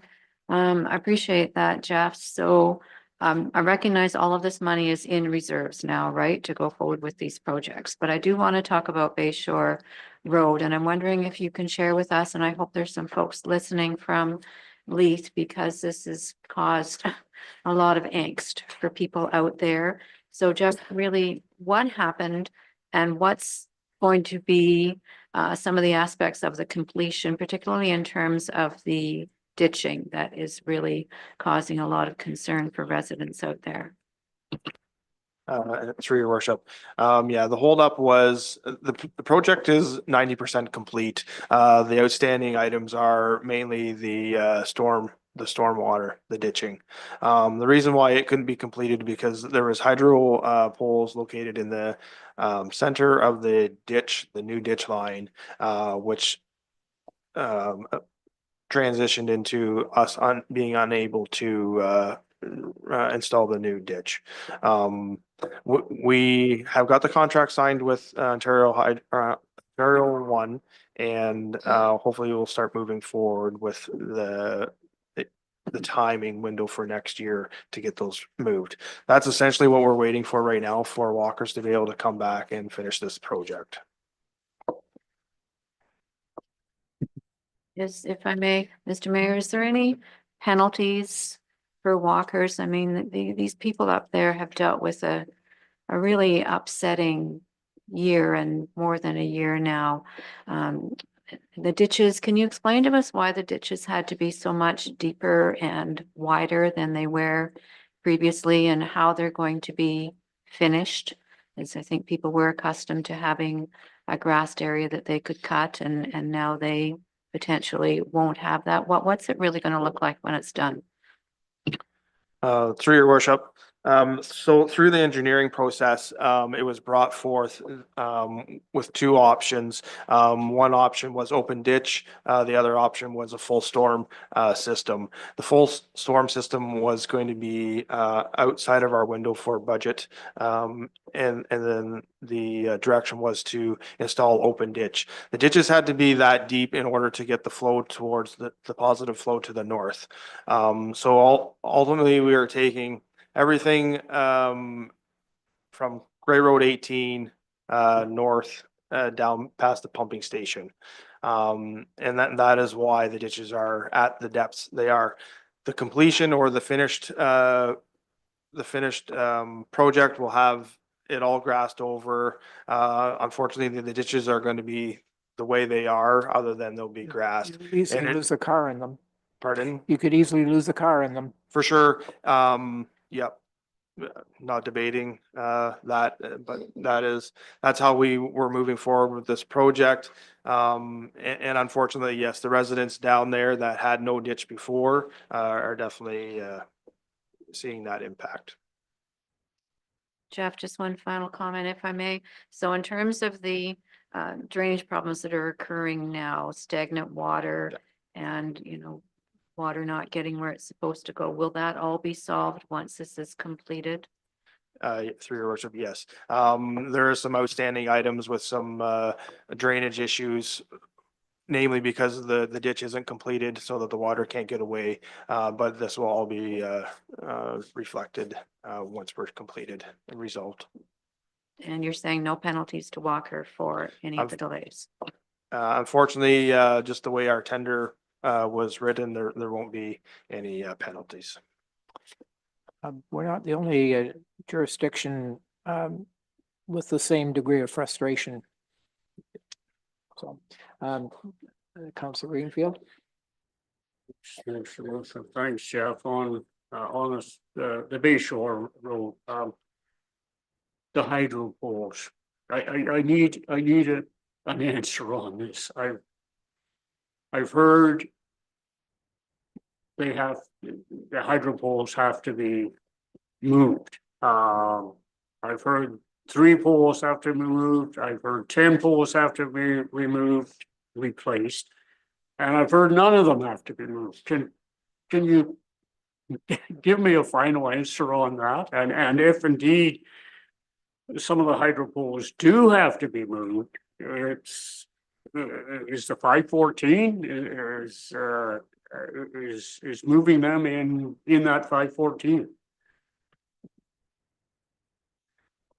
Through your worship, I don't have the accurate number. It's between 3 and 5 poles that aren't replaced right now, and the ditching is on either side. There will be additional monies once we get the final contract back from Ontario Hydro. Typically, or what they forecasted is that they will pay up to 50%. Once they go through their process and determine what shape the poles are in. So there will be some additional money that will be requested to do this pole move. And that's, I don't have a confirmed number on that. Deputy Mayor? A final question for Jeff, if I may, Mr. Mayor. So once this is done, and we've seen this in other areas of the municipality, and it's going to be a lovely paved road. So there's going to be an additional problem with speeding. Are we putting any traffic calming measures in place to combat that? Through your worship, yep. There is traffic calming measures going in. We're putting the delineators down the center of the road. And once the contract is completed, we'll have those installed. Councilor Urick? Thank you, Mr. Mayor. I'm gonna give you another topic, just give you a break on that one. I'm gonna go back to the Nelson Street parking lot construction. I just like to know, we didn't get the funding, the budget, the grant budgeting funding last year, correct? We've reapplied for this year? I will. I honestly, I can't answer that question. I think we're still waiting for the county, and I'm not so sure we're gonna be successful there either. The funding was with respect to the EV chargers. Right. I think we had it, but I'm thinking because we didn't move forward, we might have lost the. Steve, please. Okay. We had applied to 2 grants. We were successful in one that covered about $35,000. It was dependent on the second grant, which would cover up to 90% of the project. We did not receive that grant. We weren't awarded that grant. So we are waiting. We're in communication with different enterprises to see what other grant funding might be coming, but there's no grant that we've applied to currently.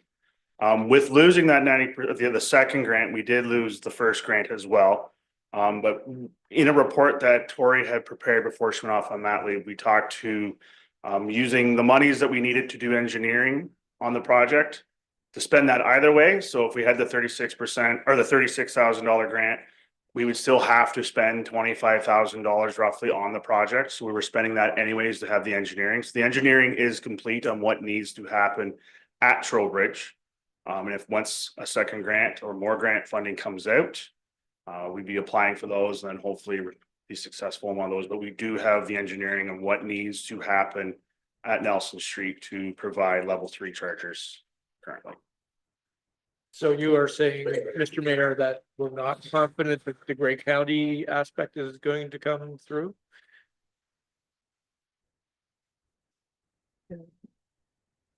They're taking a long time to, the longer it goes on, the less confidence I have that anything will happen. You know, but anyway, the deputy mayor is right. I guess the timing is this spring. It seems to me like 2 years ago that we made the application. Okay. Councillor Bartley? Thank you, Mr. Mayor. On the Nelson Street parking lot page, there is 318,000 in Ontario grants. Is that still there?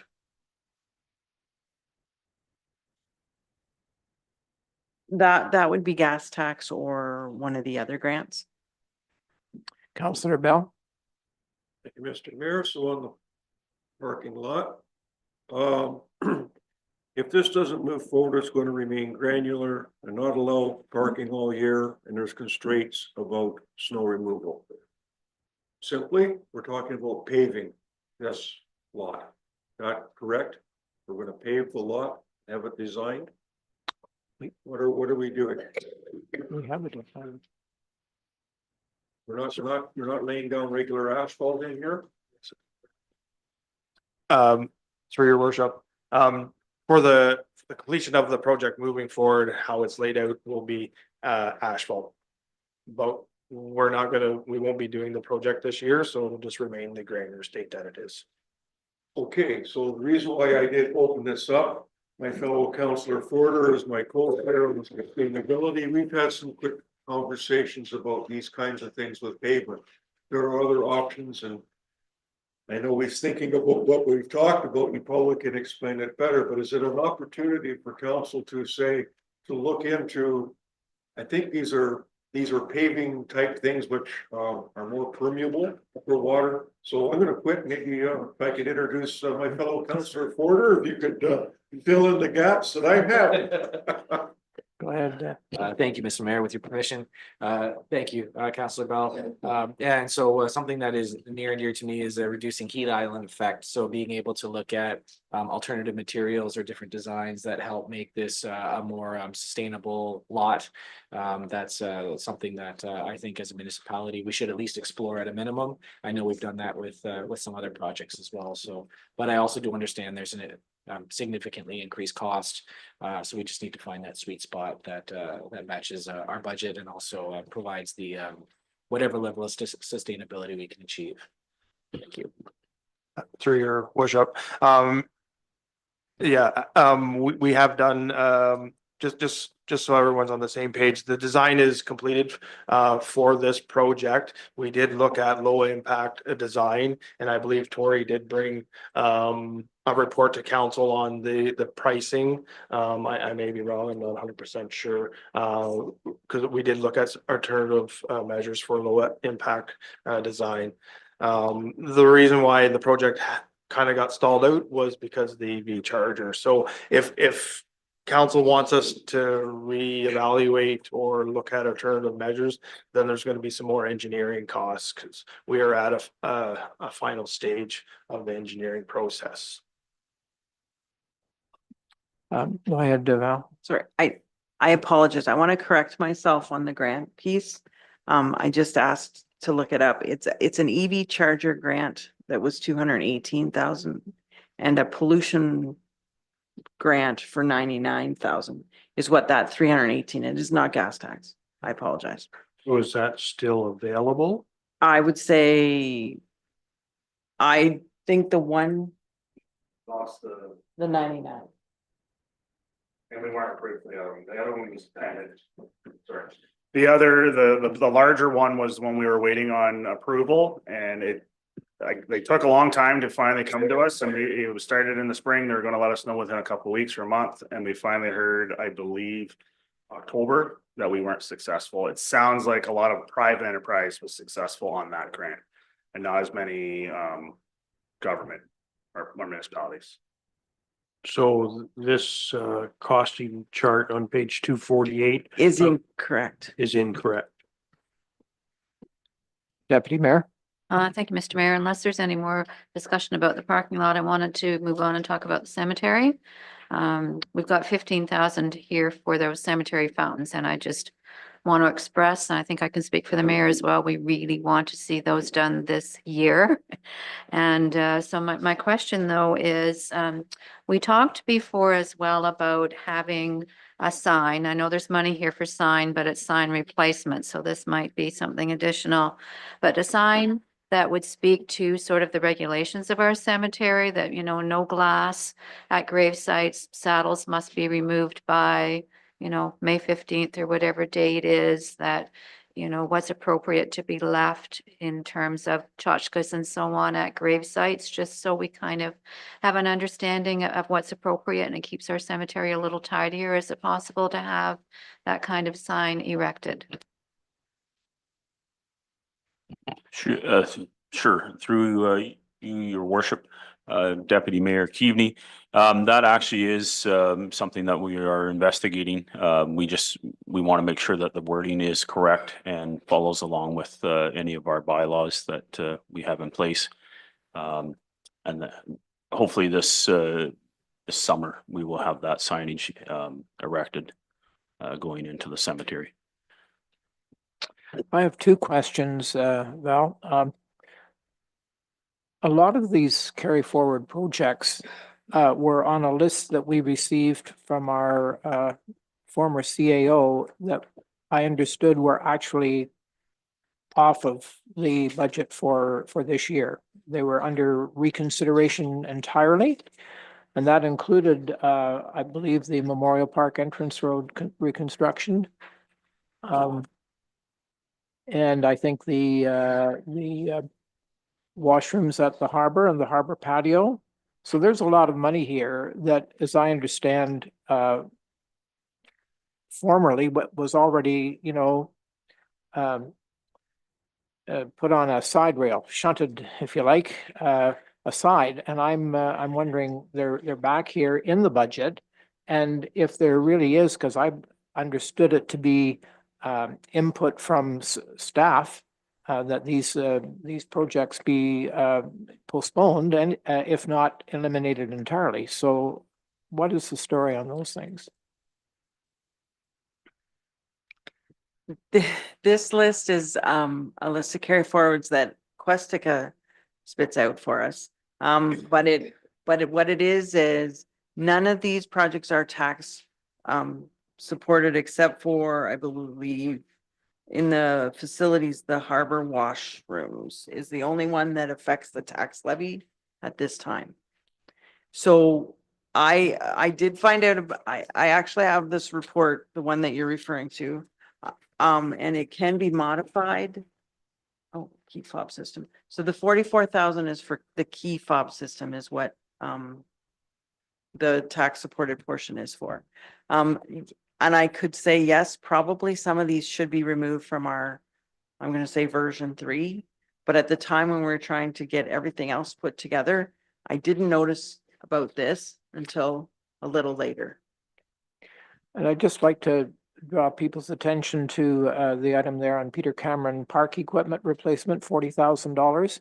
So what the ratepayers in Leith tell me is that this would be about the 12th year that we have budgeted to replace the park equipment, and virtually not much has happened. So, and what I can tell you is that what the residents told Shirley and I there back in the fall was that there really isn't much capacity to replace the equipment because the work that has been done has pretty much spoiled the area as a park.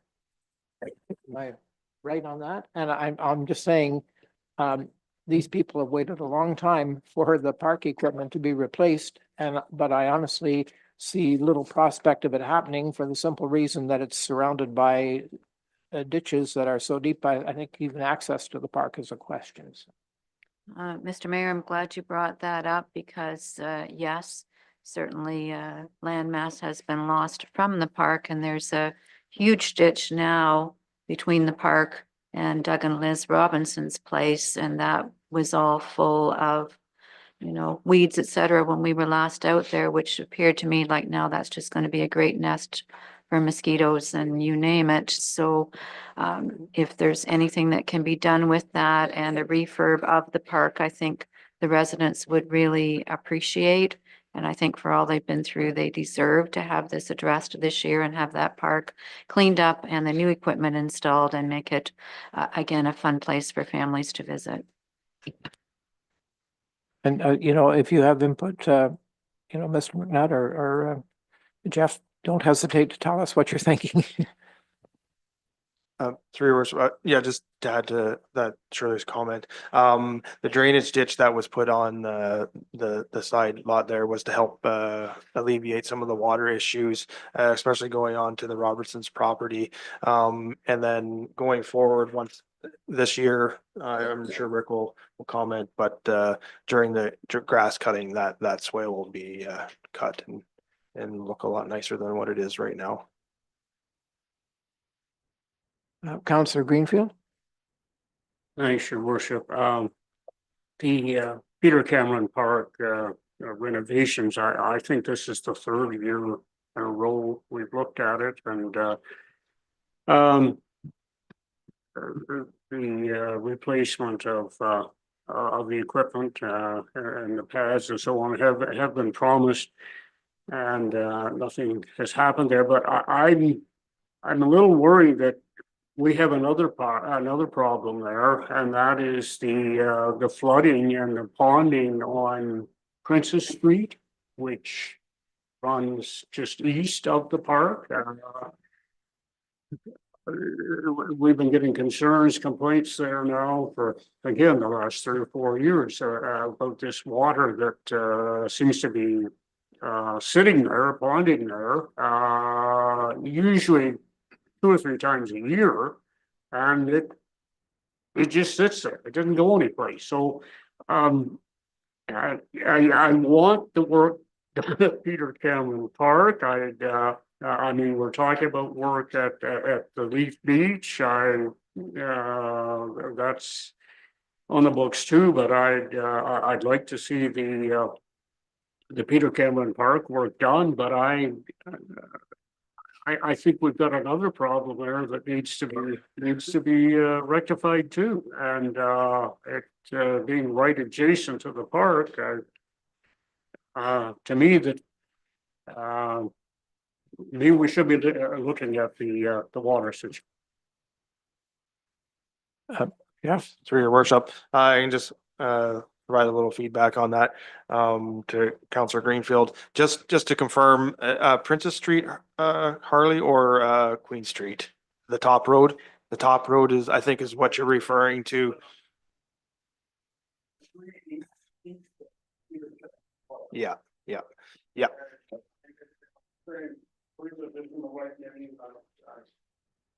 Yeah, no. Just. Yeah, Queen Street. No, and on Princess Street too. Far as Princess Street goes and the Bayshore reconstruct, that'll be all completed once the project is done, and we'll get the water to run north as it's supposed to. Queen Street, the transportation group was there this year. We dug in some French drains, more of a pit for like a soakaway pit, and that seems to helped a lot with that water coming off of those top properties that are draining down on the road. In that area of time when we were doing that, we were also speaking with the county, and they're looking at a 5-year plan to do some drainage in that area. So hopefully once they are closer, we'll join that conversation and hopes to get some drainage out to County Road 15, which would definitely benefit us in the long run.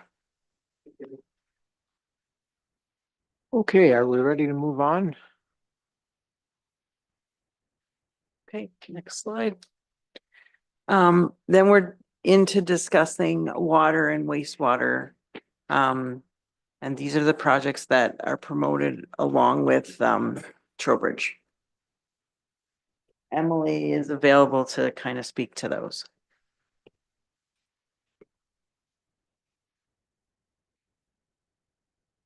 For you, Mr. Mayor, it might be easier to go with questions. I can explain what each one is, if that's helpful.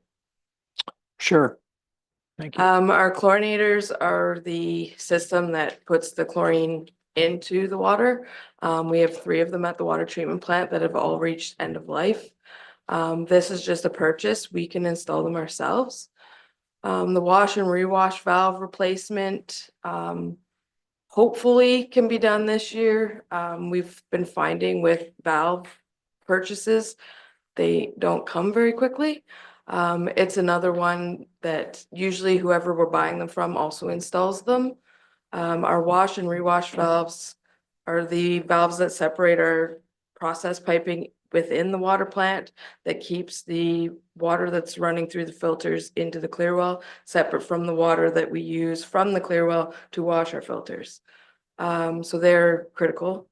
And then our online chlorine analyzers, also critical infrastructure, that we require 24/7, instrument reads of our chlorine that is in our treated water as well as the water going out the door. Again, those things are just a purchase. We can install them ourselves. The aeration blower motor rebuild was on one of the actually, building condition assessments that we got from a previous report. Out of all of our projects, this one we could probably pull, no problem. They're hard to plan to fix. They're more of a fix when needed. And we do have backup aeration blowers. And then Trowbridge Street, we've already talked about. Well, there's an easy $10,000 there is what you're saying, except that 10,000 is a drop in the bucket. Need a motion to do that. Deputy Mayor, Mr. Mayor, if Emily's offering us $10,000, we'll take it. seconded by Councillor Bartley, Okay. or Right. Through you, Mr. Mayor, is there any other questions? well, I think we're waiting for Valerie to Oh, respond here. sorry. So remember, this is the water and user pay. So if we're removing this does not affect our tax dollars. But it certainly affects the people who are paying. Yes. And Okay, I just want you to be aware of that. I didn't understand on Monday, but I believe we were over 8%, and you said that we never go over 8%, and so I just assumed that, when this all shakes out, it will be 8%, but I think that anything we can do to relieve pressure on the users, because they've been facing 8% increases, virtually every year, which is a lot higher than inflation. Okay. We got a second, any discussion of the motion to take that $10,000 out? All in favor? And that is carried.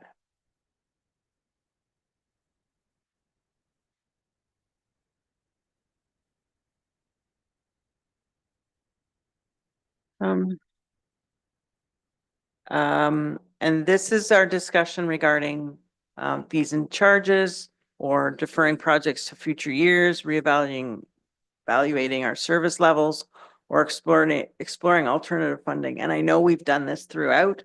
So if there's any other questions or comments you'd like to bring forward right now, this is where we can have an open discussion. There was, oh, sorry, you go ahead now. Thank you, Mr. Mayor. Fees and charges, Val, just because it wasn't in the document that we approved, I just wondered if there was anything you could share with us. Pickleball wasn't included in the fees and charges, and I know that you're working on an agreement with that organization. And we know that the last charge was $75 a day for pickleball to utilize the community center. So I didn't know whether you were far enough along that you could share anything with us at this point or not as to what that might look like for this year. I don't really, and I think what we did with the fees and charges is we were taking out those specific pickleball or out of the fees and charges, because those are now, most of them are turning into agreements. So they would be outside that fees and charges and an agreement for rental, I believe. Does that help? Thank you, Val. Yes, that helps. Is that agreement anything that council will see when it's completed, or is that just between yourselves and pickleball? We can bring it forward. We could review that like a minor report. We could bring something forward. And maybe, is there another one that's like that? It would be the cultural foundation. Oh, that's several times. Sorry. The cultural foundation's another agreement that is being worked on. So, yeah. I had a question going back to the Memorial Park entrance way. 265,000. I think you said it does not impact the tax levy? So what we've tried to do is have Memorial Park and the harbor be self-sufficient. So any of their revenues that they earn are going back in towards upgrading those facilities. So it doesn't help our tax dollars and it doesn't take away from our tax dollars, if that is the. So, and the revenues, that we're satisfied that the revenues from Memorial Park will cover off the this $265,000. Great, great, okay. Any other questions? Deputy Mayor? Thank you, Mr. Mayor. Service levels, we never want to reduce those, but we haven't had a fulsome discussion about, you know, our services for quite some time. Is that something we should look into, is having a service review at some point? Yes. So with our next iteration of the asset management plan, I think it reviews service levels too. So built into those numbers is a service level piece to it. But reviewing our service levels isn't a bad idea. I think internally we had what would we call that meeting where we did a whole pile of service type what we do and how things happen, and that was like, I think last year. Couple years ago, yeah. Yeah, so sure, we should have, I don't know if it's good enough here and during our budget, but if you want to review particular service levels, it's either going to add money to your budget or take away. So that's the piece you're going to have to watch. Does that help?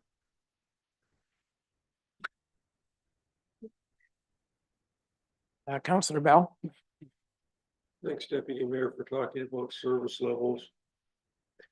I think just speaking personally, I know that each one of us on council, we have an inherent desire, or we wouldn't have put our name forward to look to be an elected official if we didn't care deeply about the community in which we try to represent.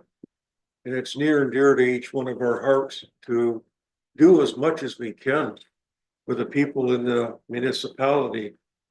And I think the old expression about having champagne tastes and a beer budget, that's really where we're at. And it's really tough. It's tough on each one of us to say to the ratepayers, they would like to have certain things and we would love to give it to them. Every one of us would love to do that. Simple things like picking up my garbage and I got to put a bag tag on it. I pay my taxes. What are we trying to do? What are we trying to say to the folks?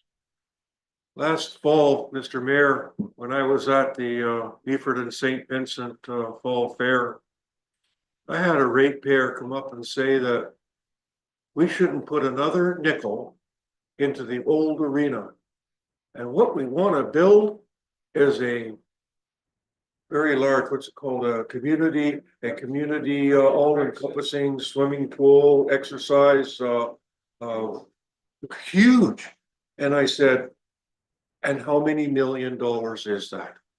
And that's where we're really at. We want to give people what they want, and we are absolutely constrained with all the things that have been laid out from the finances, all of the things, everything's impacting us. Some things we have control and some things that we don't.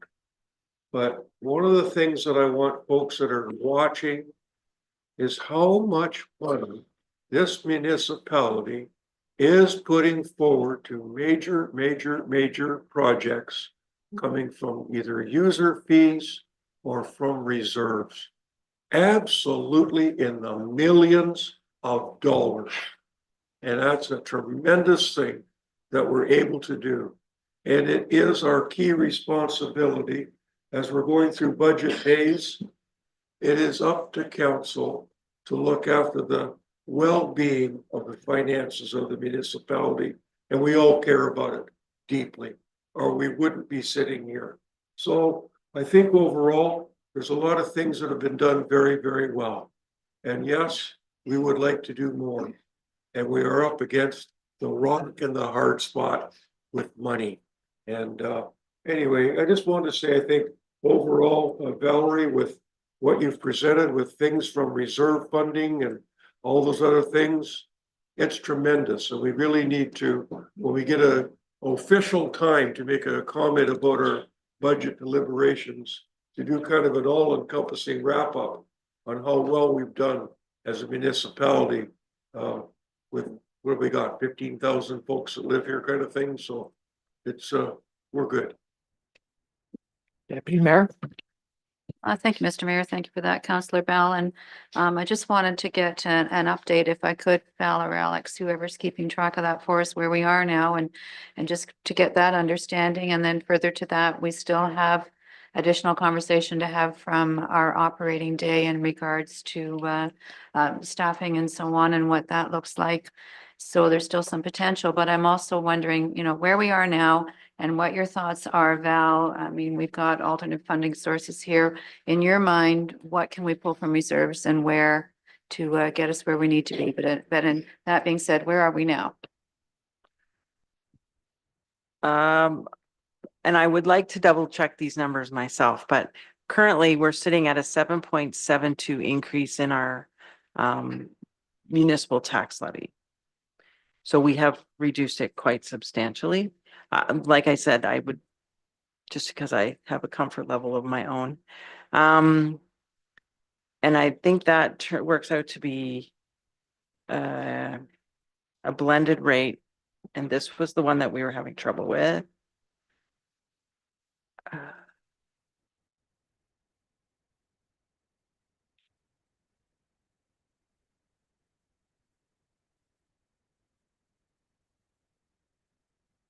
Of I think 5.7, I believe, but I don't quote me on that. Like I said, I still think I'd like to double check it. We can discuss reserve, like there is the $232,000, I think, from general that we could move from reserves. We just have to find out which one. It could be the roads reserve. It could be, and that is the other thing I want you, actually, maybe this is where we need to have that discussion. So currently, how we've decided to budget for items that are roads related, we've kind of separated the pocket of money. So, and Jeff's going to help me back me up a little bit on this. So currently what we've done is under the roads levy, we're saying the roads levy covers the coverage of the road and anything to do with the road. But if there's safety devices or there's culverts or there's whatever else we do with the road, isn't being covered by a roads levy. We're using the general levy to do that now. Is that, a decision that you want to go forward with, or is that something we should have a discussion about?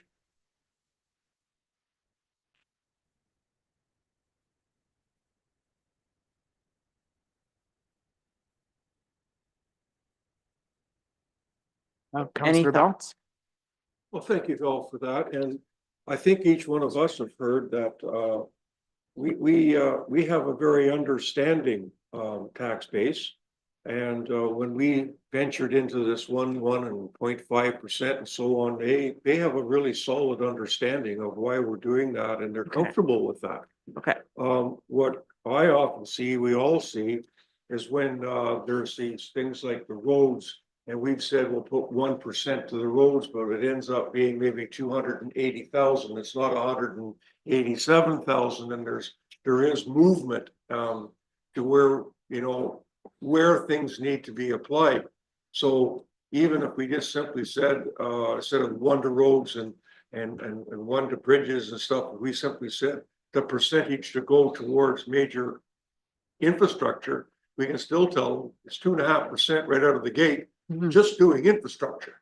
You're gonna get your tax bill, right out of the gate, there's 2.5 for that, and right out of the gate with the council's directive, 1% to wages. So there we are with 3.5% right out of the gate, start the process.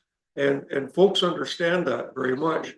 I'm comfortable with leaving it that way. If we wanted to just modify the terminology and not be so specific to one particular thing. We are asking right out of the gate. Yeah. We need this, no questions asked. Please pay your taxes. and it might be once we do the asset management plan where we revisit those 1, 1 and 5s to see if they're still okay or reasonable, because that's what, I think you started that in 2016. Yeah, so I'm not saying we need to change them. I just think, is that something we need to revisit, or is there another pocket of money that we should be? And I know that's an additional amount on the tax dollars, but it seems we work within those numbers. We try very hard. So is there that you want to say, maybe general levy, for example, should go up by the 0.5 as well, so that we're actually knowing how much we can spend? And I think my staff might tell me differently, but I think that's part of the problem. Yeah, just through your worship, I think the asset management plan will really develop how we move forward with allocating those monies and some of the trigger points to a lot of our services that we're doing it and how we're doing it. So I think it's definitely a further discussion down the road and how we want to play out on the 1%, 1.5, and then using the general, just the way we split things out now for sure. Councillor Bartley? I do want to get into a discussion on that after this budget going forward. Can you tell me what we cut today? Because my figures don't add up to what you got. And I'm And that's missing why- some stuff. That's okay. Jared's gonna send me a screenshot.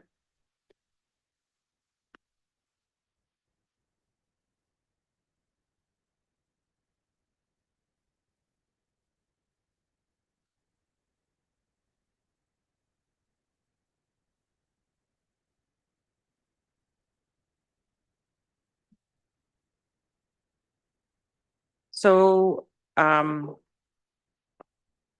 gonna recap the whole thing. So operating day, we cut $30,000 and we are funding that from reserves. We adjusted for the TCE to make it balance to 0, which was $250. We took reserves of 120,000 for Miller Waste. We reduced the horticulture beautification by $10,000. Apple Pie Trail, we reduced $2,000, and today we took out 75,000 for the IT server, $200,000 for the street sweeper, and 670,000 for the Street. Trowbridge. So that brings us down to, we started out the day with our operating levy being 20, or started out the beginning of the week with our operating levy being 21,349,260 to amount to be raised from taxation. To now it is, he didn't give me that little bit of a screenshot.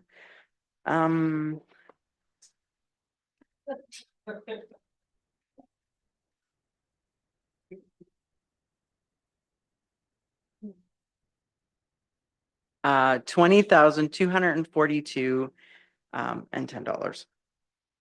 So an increase of 9.78, and the tax levy, I'm sorry, the tax levy increase would be the 7 point. So because we're bringing in growth, remember, we haven't, these numbers don't, so if you were to take out growth, because the growth is around 350,000, that reduces that would help offset our tax rate increase, is the gross number. Growth, no, I didn't say growth was in there. I said when I calculate my tax rate, the growth is in there. So the levy itself doesn't include the growth. No. Sorry, Sorry, so that's another thing that we haven't looked at, but Right. what we did was we cut 5.27% off of today, for today, Mhm. and we're at 14. You take 5 off is 9. You're saying 7. That's where I'm missing 300,000. that's why I said I had to check my Okay, numbers. okay. Sorry. No, I'm. Because I'm wrong. not doing it on my own today, right? So I'm not saying they're wrong. I just would want to No, double I'm check. saying I'm wrong. I want to know where I missed. I think it's the growth number. No. Yeah. Okay. Perfect. Any other questions? Can I review that later, or can we take a break and I'll review it? Yeah.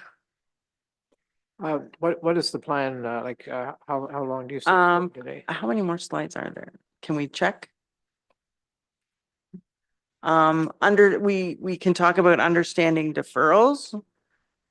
We can go through the rest of the slides and then we could recap at the end. Would you like to do that? Yep. Okay. And so you're planning a lunch break at 12? Yep. Well, can you hang on to another 30 minutes for a break? Or do you want a break? Nope, let's hang on for another 30 minutes. Okay. Okay. So we've talked a lot about funding from reserves and funding from other alternatives. So our thought process was we wanted to get you to understand the portion about understanding deferrals. And this comes to play with Trowbridge Street, for example.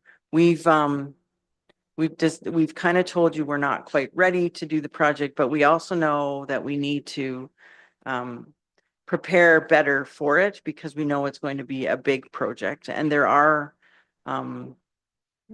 things that we can do to have a plan to go forward for that.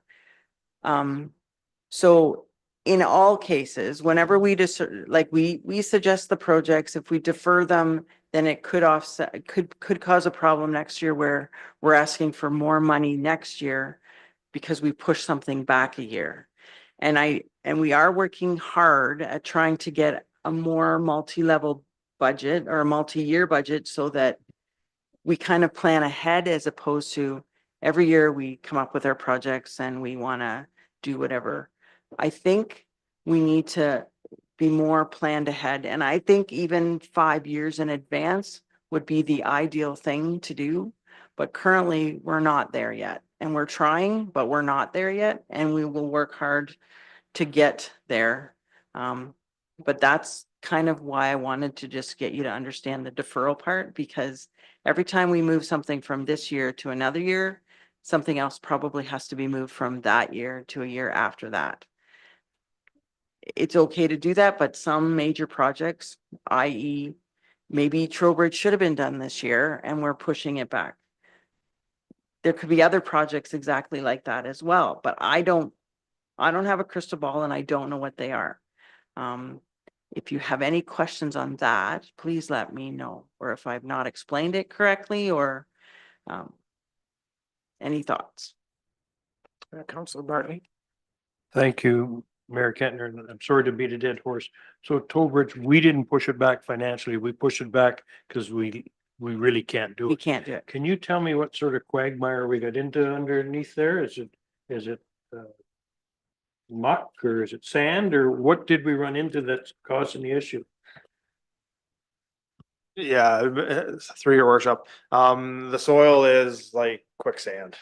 There's no value in structural integrity in the sand, and that's why you see the road as it is now. That's just continuously moving.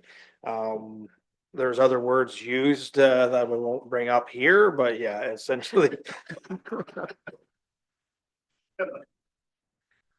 So and yet our pipes haven't just totally disintegrated in that muck. That's what's happening now, and they're floating all over the place. That's why the road is reflecting what's happening underneath. So how far would we have to go below the pipe and fill it full of rock? That's what we're working through right now. Like I said before, the original once we got this report, it was literally going from property line to property line, a meter below the lowest infrastructure, and filling it all up with brand new materials. First putting a concrete synthetic type material down to support the above. So do we have a place in the municipality we could store rock? Because I understand there's many mega millions of rock coming out of the base maybe in a couple of years. Through your worship, we can definitely look at areas right at this point. No, we don't have an area that would support that much material. Yeah. Deputy Mayor. Thank you, Mr. Mayor, and just a question that's not really reflected here, and Councillor Greenfield and I talked about this yesterday, but Jeff, can you talk to us about the 7th line and the drainage issue there? And is that upcoming in a capital plan anywhere to resolve that problem? Through your worship, not really a capital plan, but in our operating process this year, we've got the ditching all completed last year.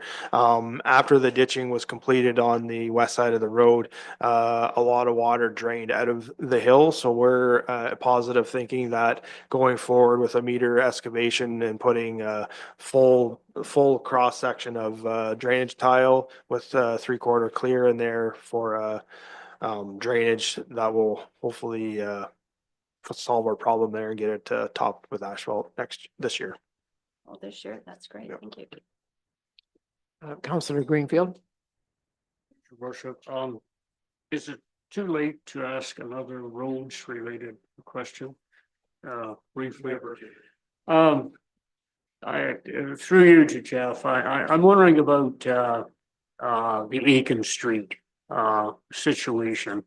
We have in the budget, to pulverize Eakin, and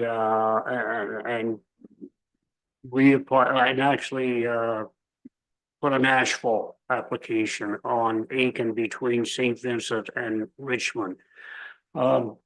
Hopefully in the next couple of years, there's going to be a major construction project going on down at the end of Aiken Street. And that beautiful new section of black asphalt is going to take a beating as well as the rest of Aiken Street. I'm just wondering, would it be, no doubt about it, that stretch of Aiken is in bad shape, but could we pulverize it and put maybe 2 layers of LCB? We could go with 1, but I just wonder, it's relatively short-term gain, but I think we could save a bit of money there, and just want to throw that out, for discussion. I wonder, I don't, I'd rather see a less expensive block of road, beat up, with the wastewater treatment plant work as opposed to a section of asphalt. Just a thought. Through your worship. Thanks, Harley. We could definitely look at some different, methods for sure, more as a Band-Aid just to get us through because of the knowing of construction that's happening. I wouldn't recommend going LCB, in the rural area or in the urban area at that location. But we could look at some different alternatives potentially. The rest of the road, pardon me, is in pretty good shape. For the most part, until we get down to the park again and then it starts deteriorating. And I think that's where this other project plays a part for sure. Councillor Yuri. Thank you, Mr. Mayor. So Val, I will ask you about one on a high level aspect, what you just said about having a 2, 3, 4, 5 year kind of forecast, basically. The very last page on the draft budget literally shows for the capital budget, the 26, 29 kind of forecasting. So is that not? It is, but, that's our estimates, but I think we need more thorough look inside here to see. Maybe we need to review them because we really, we know what they are, and I think we have a good understanding, but I don't ever think when we're discussing this current budget, we look at, well, this is gonna affect next year so much. And I think we maybe need to start discussing that. I agree 100% because literally if you're looking at capital next year is 61. We've deferred. Yeah. 1. Yeah. Approximately. So overall, that's not huge, but the operating side of it, I don't know whether you're forecasting that based on the one of that. No, not in, well, in operating the capital portion, that contribution Yes. to reserves is. Yes. But anything else in the operating, and they're one-off operating charges or costs that we do randomly, like Yeah. even this year, we put $75,000 in for an asset management plan. Right. That would be this year, and then it won't have to happen for another 5 years, Right. right? So I think we have to think about this year, but also look ahead. And I just think we need to start thinking more that way than we do. I agree. Thank you. Any other questions on this slide?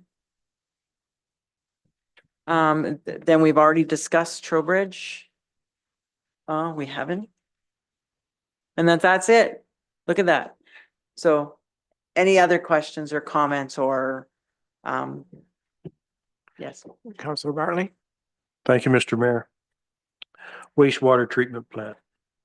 On the books, we're going to get $42 million a year out of development charges. I've never had it explained to me how we're going to do that.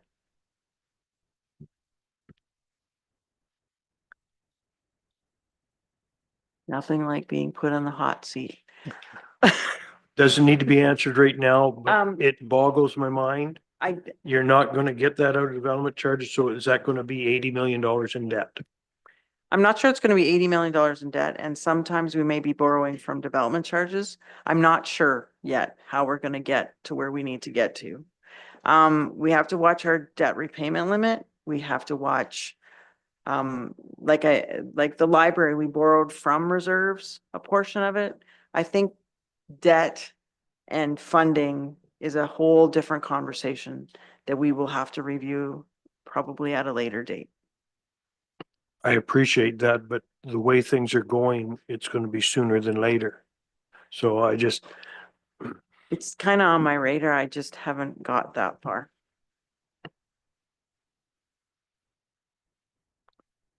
Are we sort of exhausted the topic at the moment, or?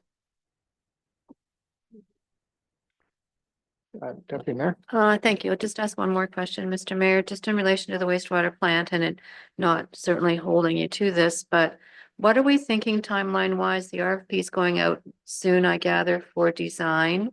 And then can you just kind of walk us through what happens after that and how long we anticipate those phases will take and when we hope to be shoveling ground? Emily's gonna help. Through you, Mr. Mayor. I also don't have a crystal ball. I think design probably we're hoping is gonna take at no more than 12 months. I know we were originally told we should give them 18, but we're under the crunch, so we're gonna hope for 12. And then I think probably 2 to 3 years for construction. If what we think is coming is coming. Any other questions while we've got Emily at the podium on this? There must be a million questions about the sewage plant. Deputy Mayor? So if I follow you, Emily, then probably 2029, maybe the plant might be functional, give or take. So do we need to wait that long before there's any additional capacity, or will there be, through the different phases of the construction, be capacity that can come online? Through you, Mr. Mayor. My belief is that through the phases, that's why we're doing it as a phased approach, so that we can get the capacity we need quicker. But we also have to meet the new treatment requirements that will be once we have the greater capacity. So it's, the phases won't be able to be spread out very far. That's the other tough part for budgeting.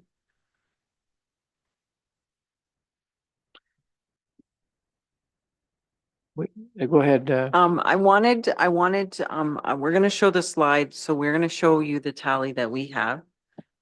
So that and it does, and my number before might not have been quite right, but currently these are all of the adjustments we've made to date, coming from where we started on Tuesday till now. Just so you have where we are at. So 9.78 is our municipal tax increase.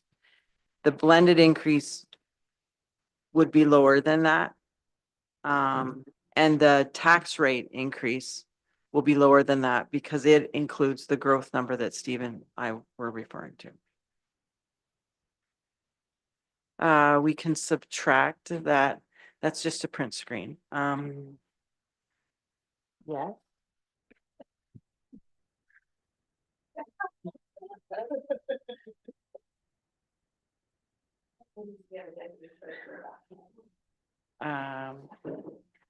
Just 352,000. Yeah.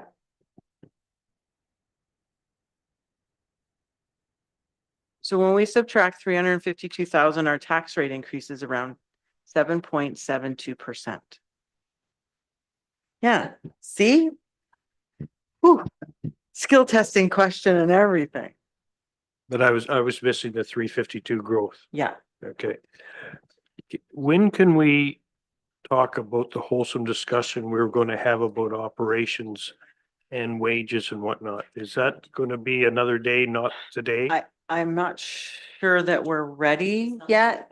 So we've been reviewing, we're trying to get it in an understandable fashion that,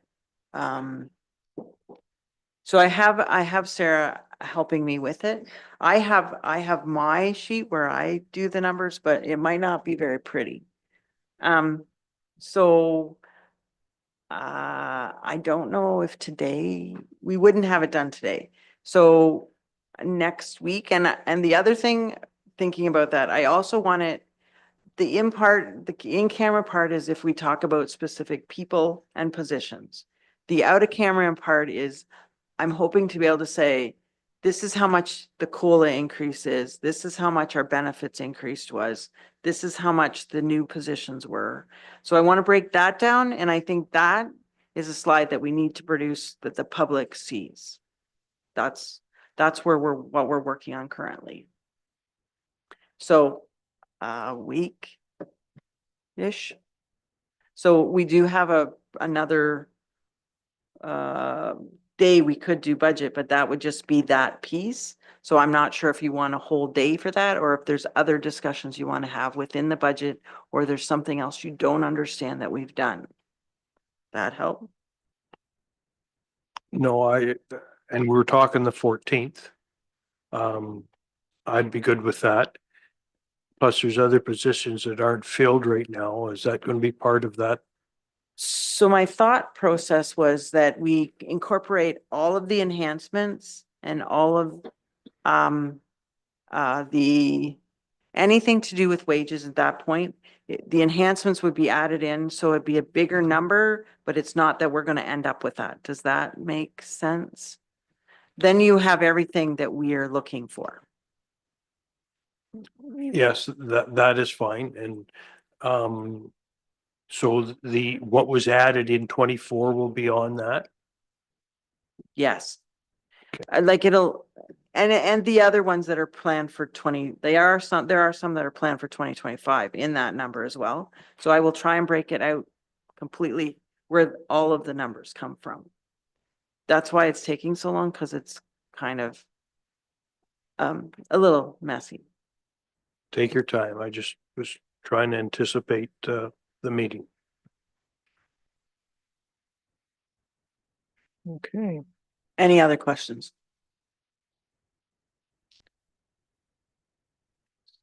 Seem to have satisfied everybody. So,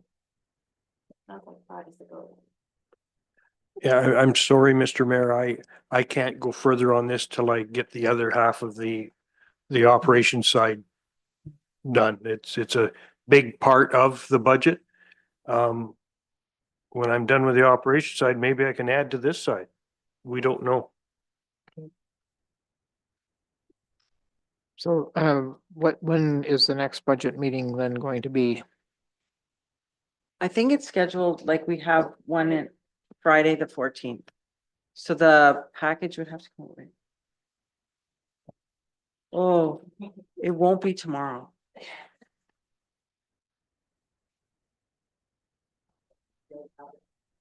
Right. We would probably be able to have it to Tuesday at the latest, if that's okay. Like, yeah, after the 14th, no. The 11th. February 11th is when we would produce the package for the 14th, because there's a lot of things we have to.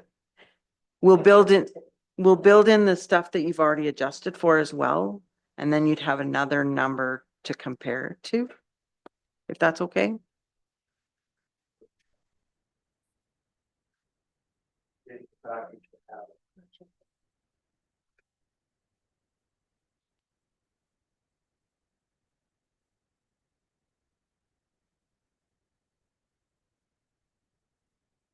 We're just getting some some thinking done by the clerk's department.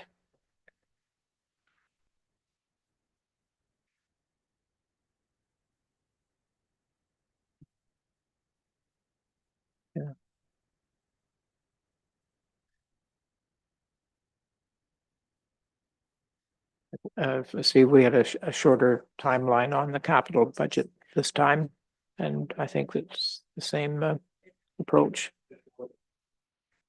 Yeah, oh, for sure, but I think that We're considering it a special meeting, so we have to have at least 24 hours notice, and we'll try to have more than that. Okay? Okay. Okay.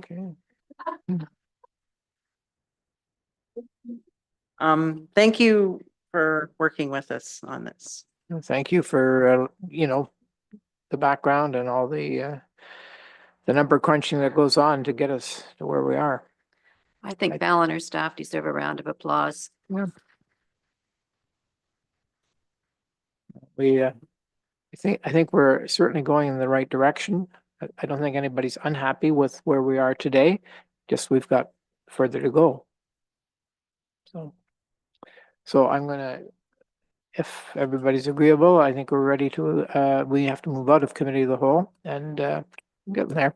Mover and seconder to move out of committee of the whole. Councillor Forder and Deputy Mayor, and all in favor. And I think at that point, I'll declare this meeting adjourned then.